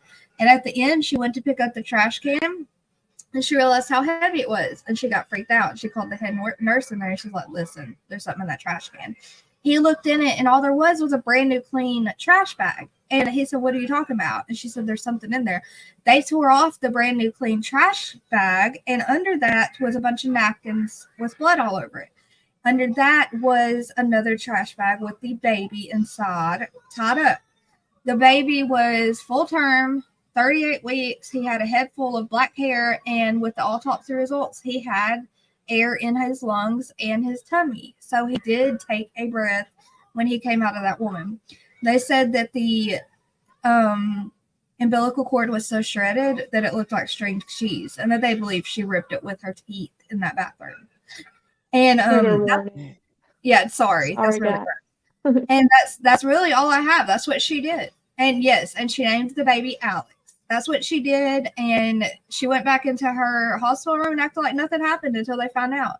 And yes, her friends did know at school because they were saying that she's planned to name the baby Alex. And on the birth certificate, his name was in fact Alex. So that's what she did. And she is basically free right now. And her mom's Miss called. BJ. Ooh, y'all got me on. Teresa ended up saying, she said that she knew the story. She didn't connect the names. She said, Are you kidding me right now?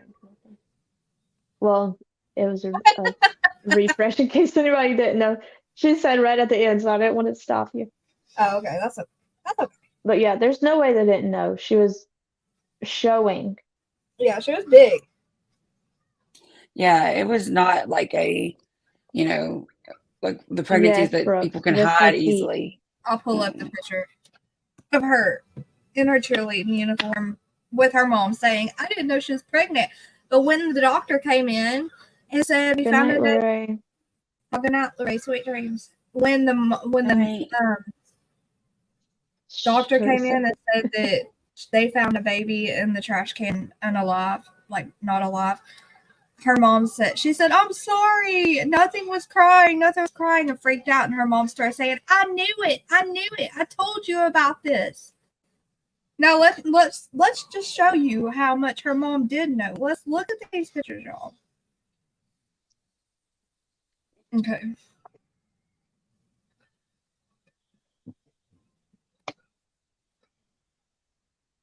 Here is her. Do you have it on yet? No, hang on a second. All right. Good night, Kathy. Good night, Kathy Blanks. Okay. There is her in her cheerleading outfit, y'all, and her mom didn't know. Okay, hold on. I've got more. I'm trying to be careful not to. Okay. Yeah, that's a crock of bologna. That one, look at that. Standing straight. Look at the perfect bump. Look at this, y'all. Mm-hmm. Yeah. It almost looks like it's a Teresa said maternity shirt, even. Yeah, Teresa said the boyfriend lied. They had already picked out a name. Dang. Brooke said, oh my God, definitely pregnant.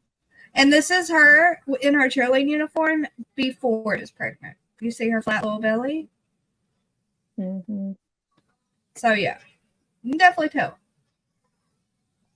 I mean, it looks like they even had to buy her a different cheer uniform. Like that doesn't look like it's stretched out. I know. And those cheer uniforms. No, the material in those things, I was about to say, when Chloe was a cheerleader, those uniforms don't stretch. They don't. Yeah. Stretch. There's no way she stretched that short shirt over that big old belly. There's no way. Yeah.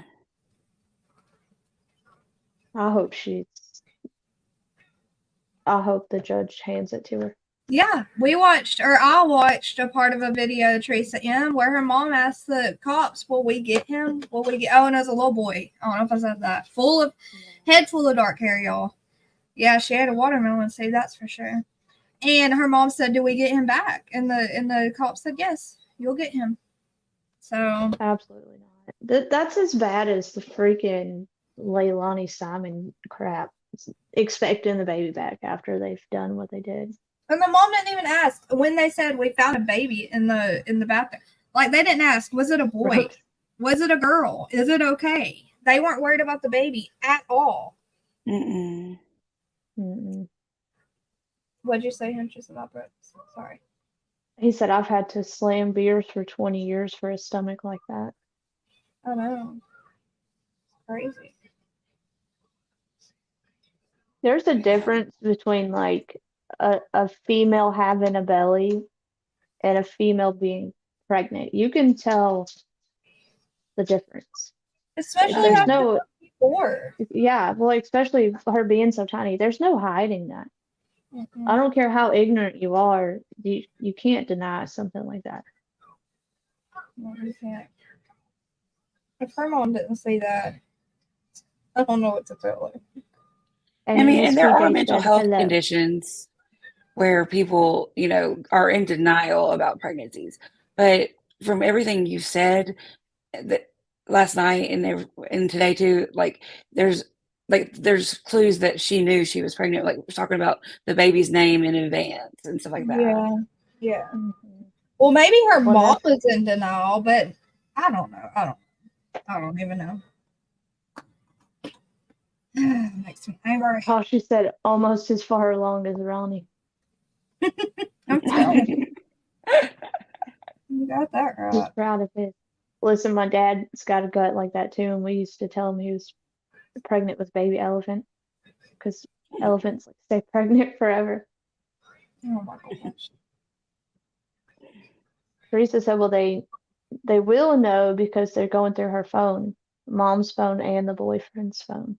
Oh, they're gonna find out today. Well, not today, but you know what I mean. Yeah. And she's old enough to be tried like an adult. She is.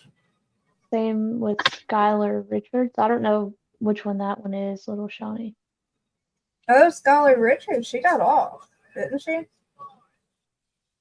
I don't know which one that is. Sweet Home Alabama said if my kid's stomach looked like that, come hell or high water, she's going to the doctor. Exactly. Skylar Richards, here, I'll show you. You'll know exactly who she is if I show you. I think it was RJ last night who said, you know, even if it wasn't a pregnancy, like gaining the weight like she did in just the front would cause for the need to go to the doctor because that would be very abnormal. Skylar Richardson. Haley. Sorry, guys. What in the world? Yeah. All right. I'm gonna share this video, Huntress, okay? Even if, like you said, even if it was like a condition, a medical condition, I'd be taking my kid to the doctor to find something. Brooke was It more of wouldn't a be let me play stupid and just Brooke Yeah. Skylar. Like obviously something's going on. She was more of a mental case. She has always had anorexia and everything. Or is this the one that buried her baby in the yard? yes. She has always had a horrible eating problem and everything. I can see her being more mental than Alexi. But okay, I'm gonna play it for you, Huntress. Okay. Before the final session, the Honorable Judge Oak presiding. You may be seated. Court has been advised that we have a verdict. Are we ready for the jury? Yes, sir. All right, Mr. Mullins, go get the jury.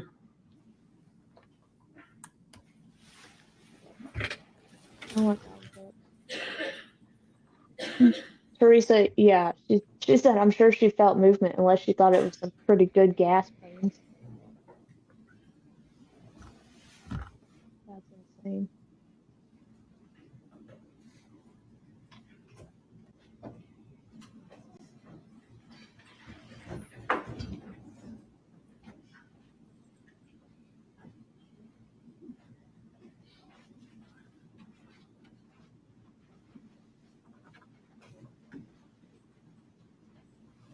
I don't remember her verdict. Well, I want to hear it again. There's her parent.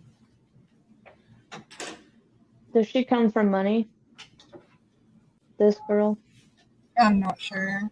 I think they're just good, good old normal family. I don't think they're rich. Who has been Yeah, selected as the foreperson for our jury? She burnt the baby. All right, ma'am, has the jury reached a verdict in the case? We have.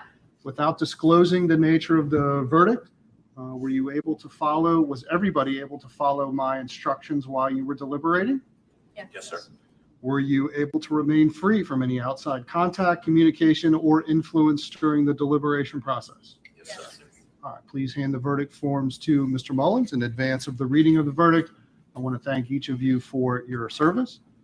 After this, you will be discharged from your service. You'll be returned to the jury room, reunited with your electronic devices. I have a couple of minutes that I would like to talk to you, and then we will get you on your way.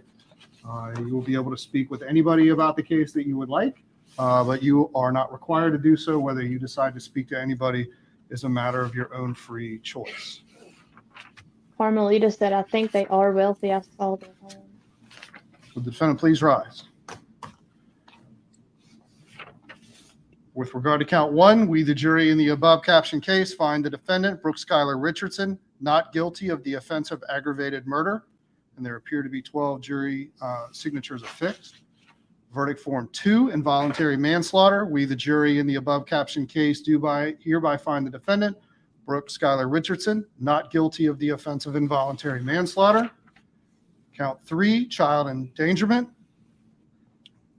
We, the jury, find the defendant, Brooke Schuyler Richardson, not guilty of child endangerment.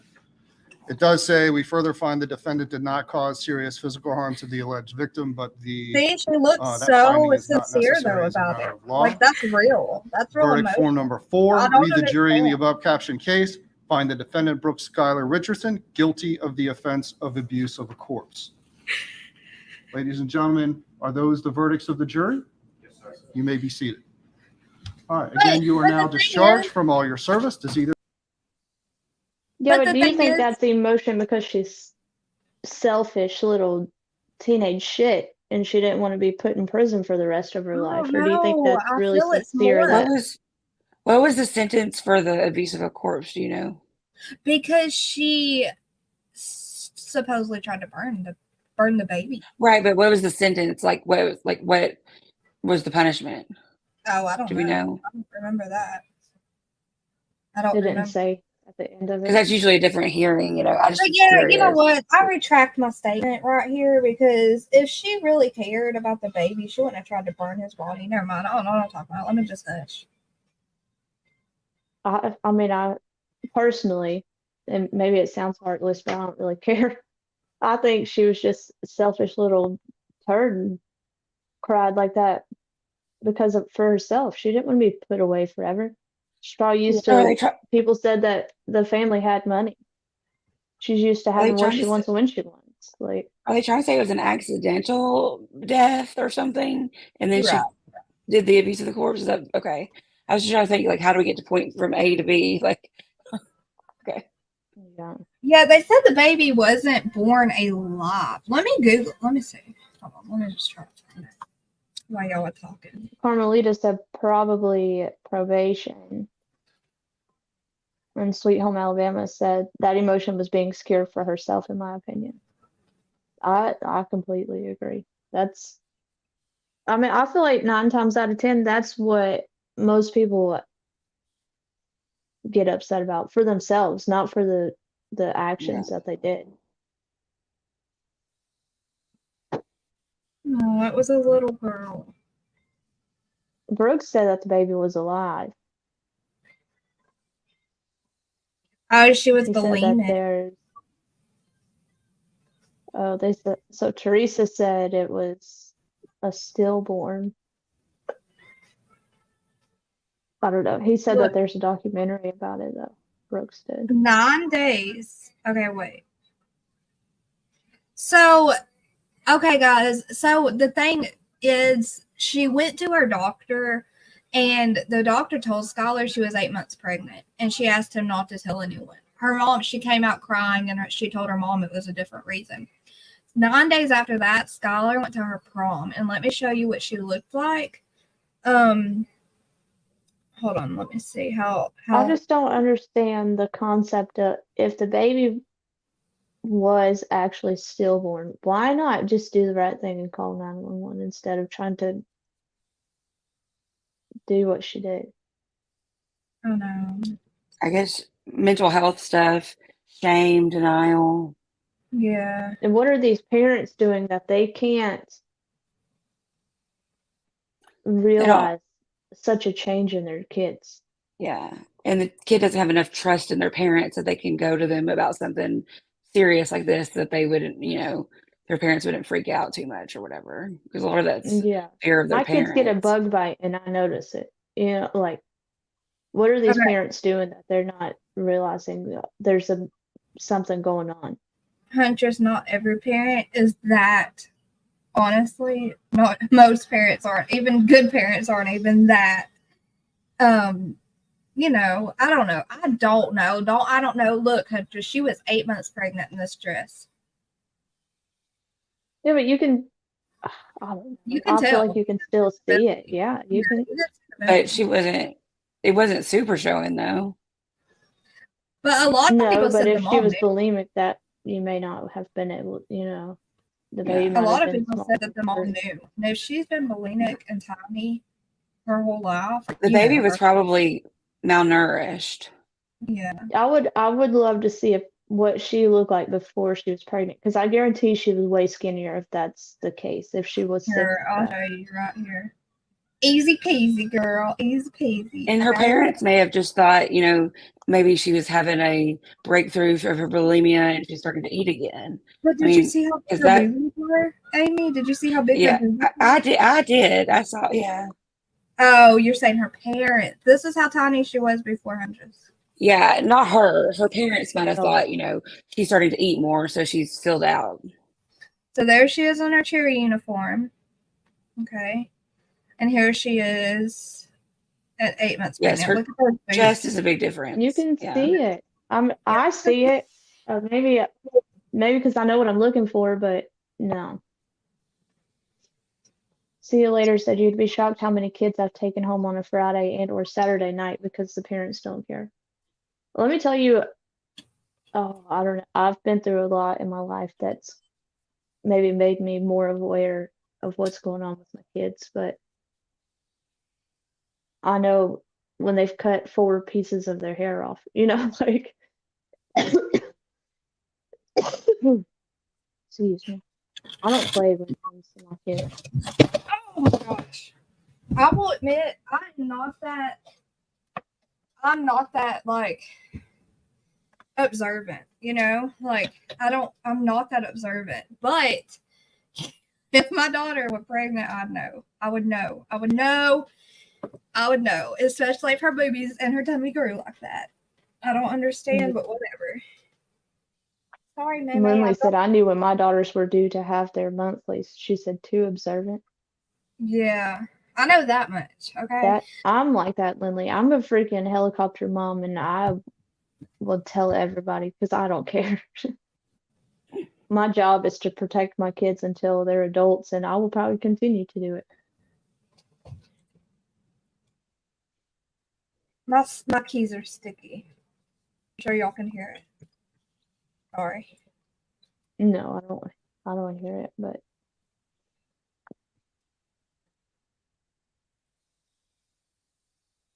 Sweet Home Alabama said, I'm sorry, but I kept up with everything with my daughter, even down to the days of her cycle. Come on now. Yeah. I mean, you have to be observant with your kids now. And Dumpling, I know And you not to keep be up. devil's You know what advocate. your kids are doing. I say not to be devil's advocate, but if you're talking about like the cycle and all that stuff, a lot of times kids with eating disorders don't have a cycle.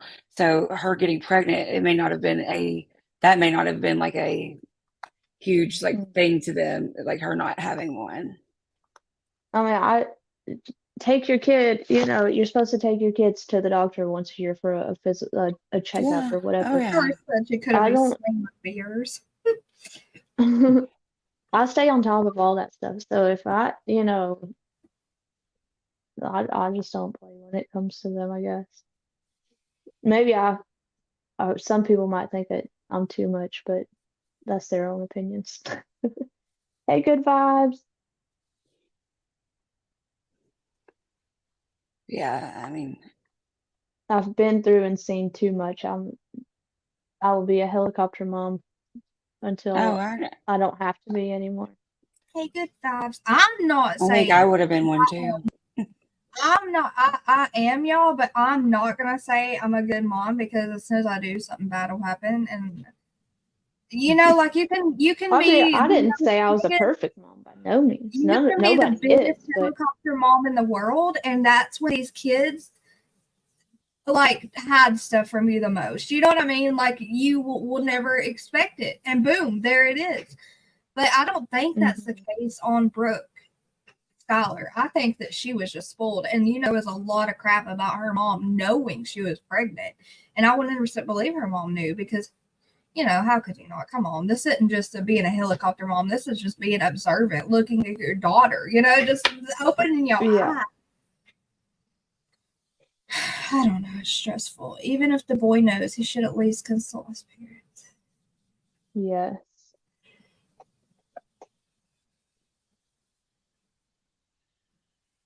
Yeah, you can feel that baby moving. I know. She knew. She was just in denial. And then she was ashamed, I guess, embarrassed. So she tried to get rid of the baby because she was this cheerleader who had no responsibilities. And selfish, like Hunter said, Oh, yeah. See you later. That you are very lucky. Why does a physical start with?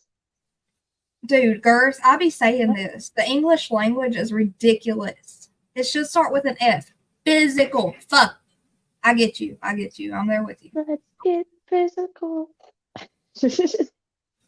Oh, see you later. That's awesome.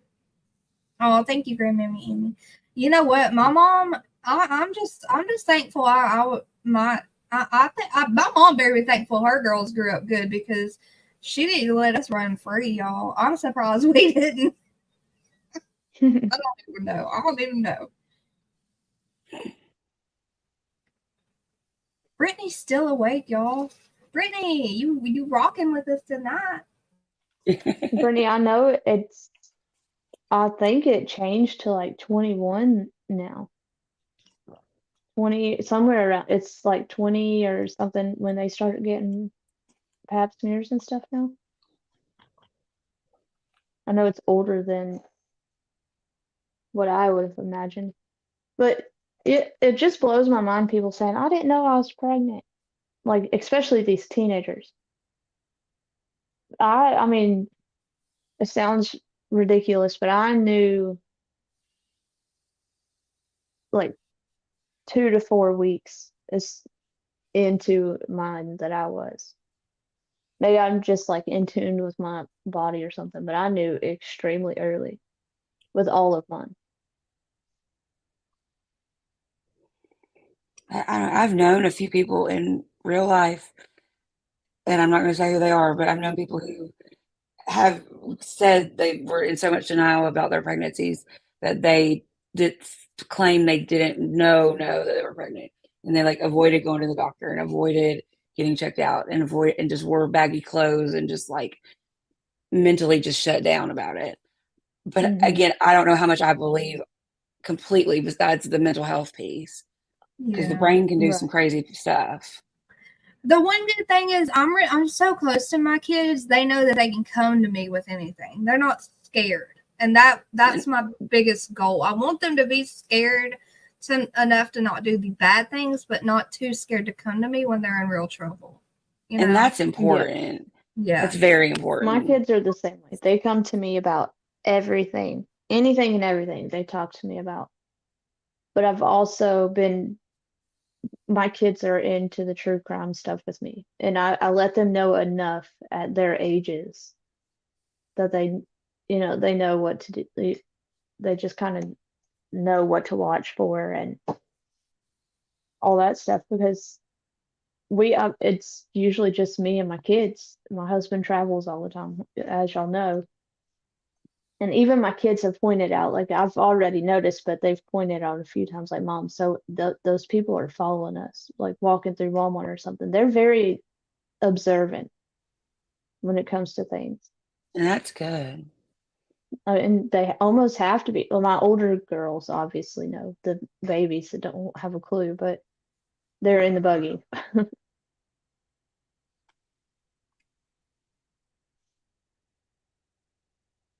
Yeah, I don't know.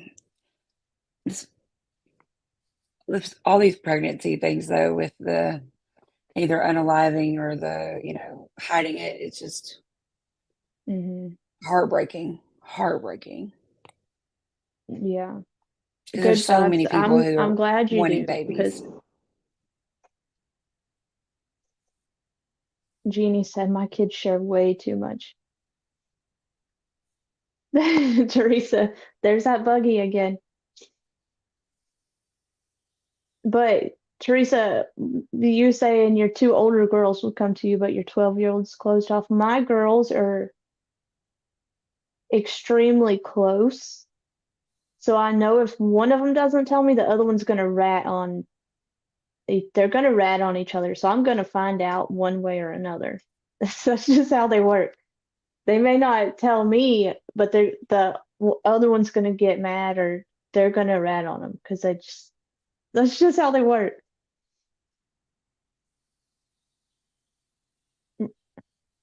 Brooks, you're interested in knowing people in real life. Dumpling's the only one on here I know in real life.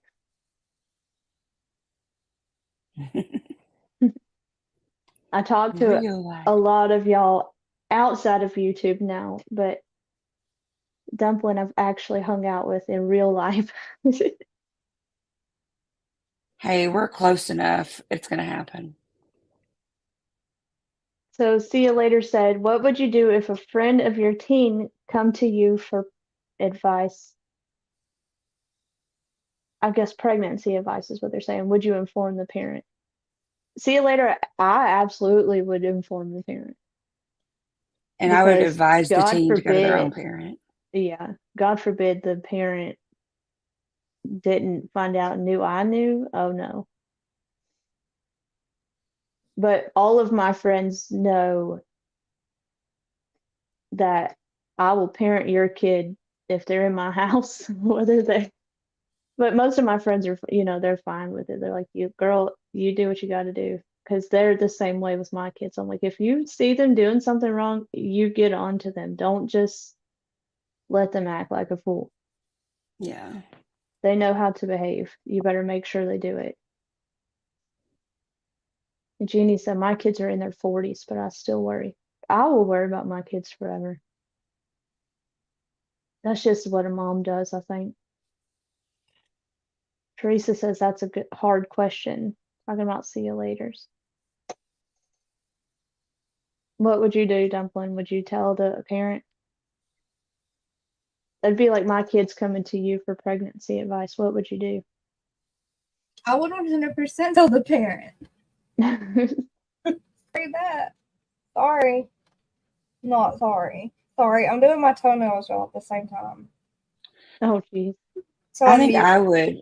Hear me fall. I think I would encourage the kid to tell their parents, but then also follow up with the parents after the kid had a chance to do it first. Kind of Yeah, give them that opportunity. but then again, that child is 16, 15, 16, doesn't have the right. They're still a child. Right. That's it. Give them the opportunity, but then follow up with the parent like a little bit Yeah. later. Like, Yeah, I see what you're saying. I know. like Yeah. give that kid the trust to say, you need to talk to your parent about it. But Yeah. Brooks, I did not shake her hand. No. Whose hand? Brooks said, what's it like, Huntress, to meet someone in real life? Do you Well, have to we shake sat hands or beside something? each other at the table, ate pizza, and did a live, and my daughter played with her dog. Yes. That's about all that happened. That is every 3 years, not every. I don't know. Yeah, Brittany, I think it is like it's not as often as it used to be until they're active, maybe, but I'm not sure. Lindley says I would talk to the friend and tell her how important it is to share that info with their parents. And if they needed my support to do that, I would. I would make sure they followed through though. Lindley, I agree with yeah, that. That's definitely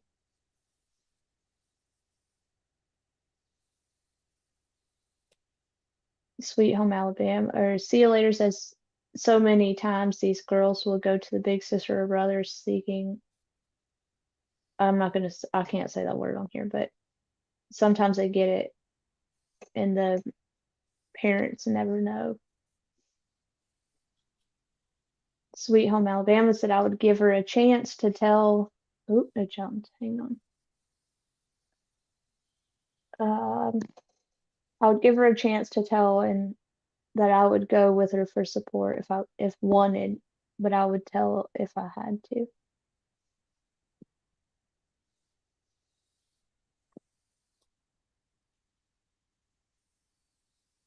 Oh, good night, Miss PJ. I hope you feel better. Brooks, I don't know a lot about Roblox child victims. I've not heard a lot about that, to be honest. Isn't that I'm where not like saying people it. were contacting kids through the Roblox app or whatever, or the Roblox game or whatever? And Roblox has chats, and I'm not saying yeah, it can't happen, but I feel like, there's ways you can turn the chat off. There's, I mean, I don't know. I don't want anybody to feel like I'm talking crap about them, because I'm not by no means. You parent how you want to parent, and I will parent how I want to, but my kids, when they had it, the chat was cut off. I limited their friends to the only friends they were allowed to have is the ones they know. They weren't allowed to chat even with the friends on Roblox. They had them all on Facebook Messenger, Kids Messenger at that. So they talk to them on the Kids Messenger as they play the game. Like, when I tell y'all, I have an app on my phone that tells me exactly how long my kids were on which app. So I know if they've been on YouTube for an hour. I know if they've been on their Messenger for 45 minutes, whatever. I keep yeah, track of everything they're doing. But yeah, it's that's easier smart. when you're a stay-at-home parent. I could see maybe when parents have to work. I mean, maybe, I don't know. I don't want to even say work is an excuse to not keep up No. with what they're doing, but I mean, I have friends that work full time, and they watch their teenagers at their phone and usage through apps that track all that stuff, hmm because there's too many bad apps out there that can get kids in bad situations yeah, and fast. parental controls, yes, Lindley. Teresa said I'm the same way, with the kids messenger too, and I have full control of my daughter's phone. Yeah, the app I have, it's called Family Kite. I can literally go on there, and if my kids are playing on their phone, I can lock them out of their phones. Like, so if they're supposed to be cleaning their room and I can see that they're active on their phone, I will go in there and lock that little sucker off and down. So they get mad, but I'm not messing with them. Yeah. Yeah, the app that my friend uses, like her daughter has to request access to things to be able to hmm download apps or to be able to play something over like the time limit that my friend sets for her. And so if she wanted to play a game over that hour limit, then she has to request it from her mom. And so Yes. that's why it works out well while she's at work, because she can get those, notifications, and she's like, oh, she's been on that game too long, and then shut her off of it. Right. Well, that's the same way. Mine are the same way. Unless it's a teacher approved app, I have to approve anything that comes through.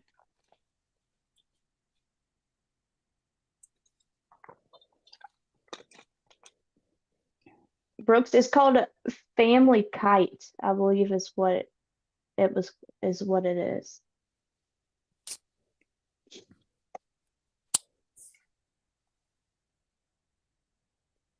It's probably the best app I've ever had on my phone. Like, I've got it on all of my kids' devices to be able to control it. It's got the GPS on it now that my kids don't go anywhere for me to have to track them, but as they get older, it'll tell me where they're at and Oh yeah. Well, my friend's oldest daughter is 16 and started driving this past year, and it has a tracker on her, and so she'll know it says how fast she's traveling. So if she's traveling on a road she shouldn't be going 60 miles per hour on, she'll call her or do something to be like, slow down, Brooks, like you're Brooks, it's called breaking the Family law. Link. I'm sorry. And it's got a kite in the picture, but it's called Family Link, like LINK.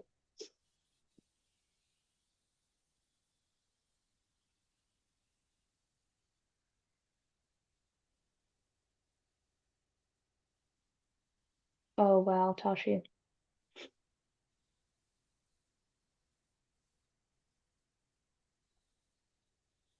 That's sad.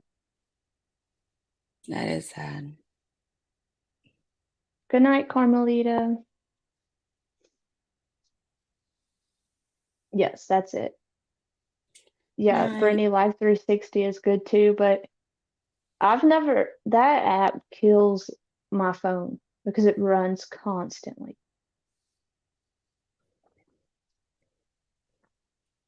See you later. I love it, the fact that I can keep up with all of that stuff.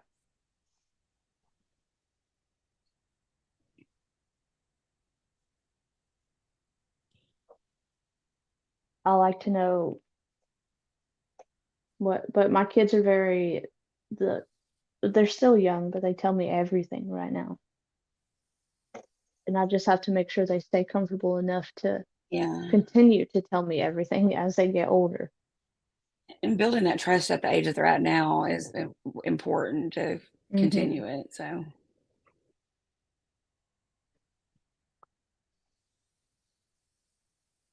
My thing when they get upset with me, I'm like, I'm your parent, not your friend. I'll be your friend when you're an adult. Till then, get over it.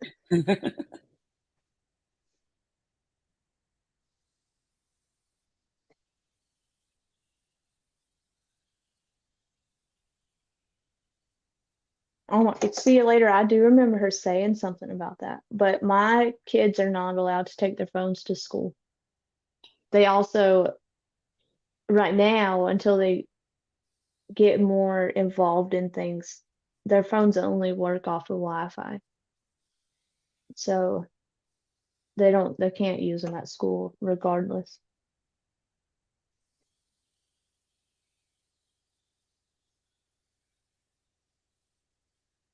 Brittany, I had that 360 app on my phone one time, and my whole family was on it, and my sister tried to throw in my face that I was somewhere instead of somewhere else. So I deleted it. I'm not playing with them.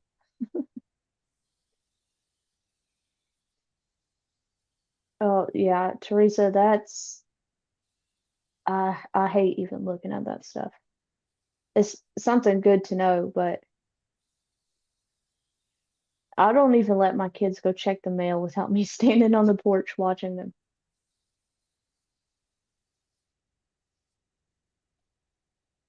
Brooks, I know you're very involved with Chris Hansen. I see you talk about him a lot.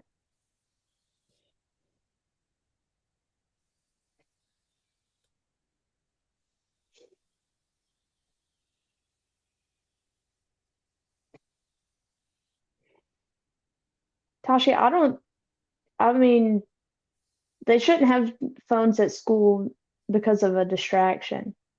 However, I worry about my kids being on a bus because what if something happens while they're on the bus? And like if the bus got in an accident or something, I want them to be able to get a hold of me quicker than the school would. But, I don't want to have to worry about is some punk going to try to steal my kid's phone or yeah. whatever else is going to happen. Are they going to lose it? Are they going to it's a lot. But the older they get, uh, will definitely be putting minutes on their phones. Heck, I've seen apps where before they can unlock their phone, the kid has to do all their chores. And each chore they do, like once they've done all their chores, it will. I can't remember how it works, but it's just there's all kinds of stuff you can do, really. Jeannie, he is a good man. If you're willing to protect these babies and go to the extent he goes to get a hold of, like getting a hold of Chris Hansen, that it's worth it.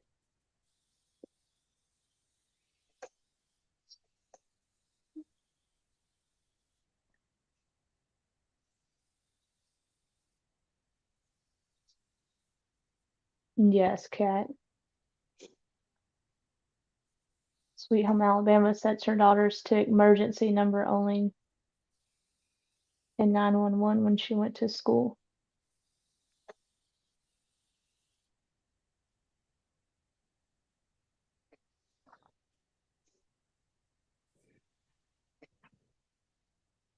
Yes, Lindley, the Delphi murders hit close to home.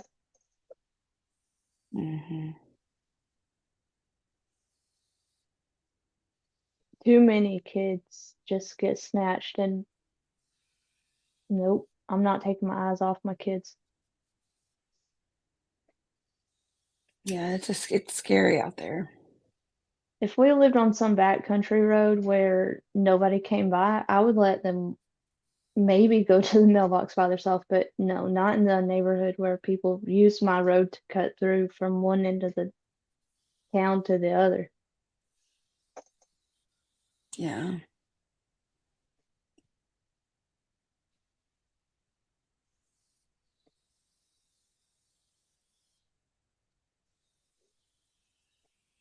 What did Brittany say, Teresa? I missed it.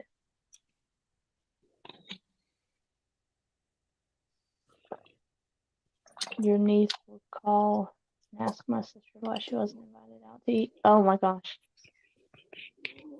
Teresa said her kids do this, or does that to her kids. She's like, I'll give them a list of things I need them to get from Target. She said they do it to me, so why not?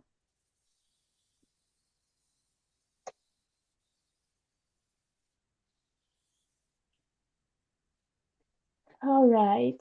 I guess we are going to wrap this up. We've been on for almost 3 hours. Oh, wow. Time flew. We've been on for a while. So we will see y'all. Tasha, I didn't have a phone till I was 19 years old and graduated high school. I I had got my one I when had to pay for my own. I got one when I was 16 or 17. But it was a Nokia brick phone, and you couldn't do anything but play Snake on it.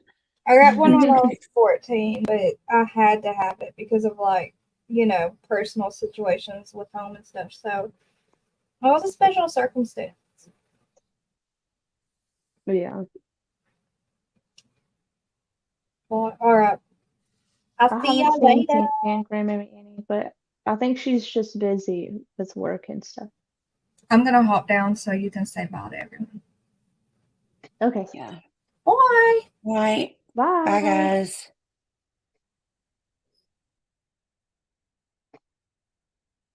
All right.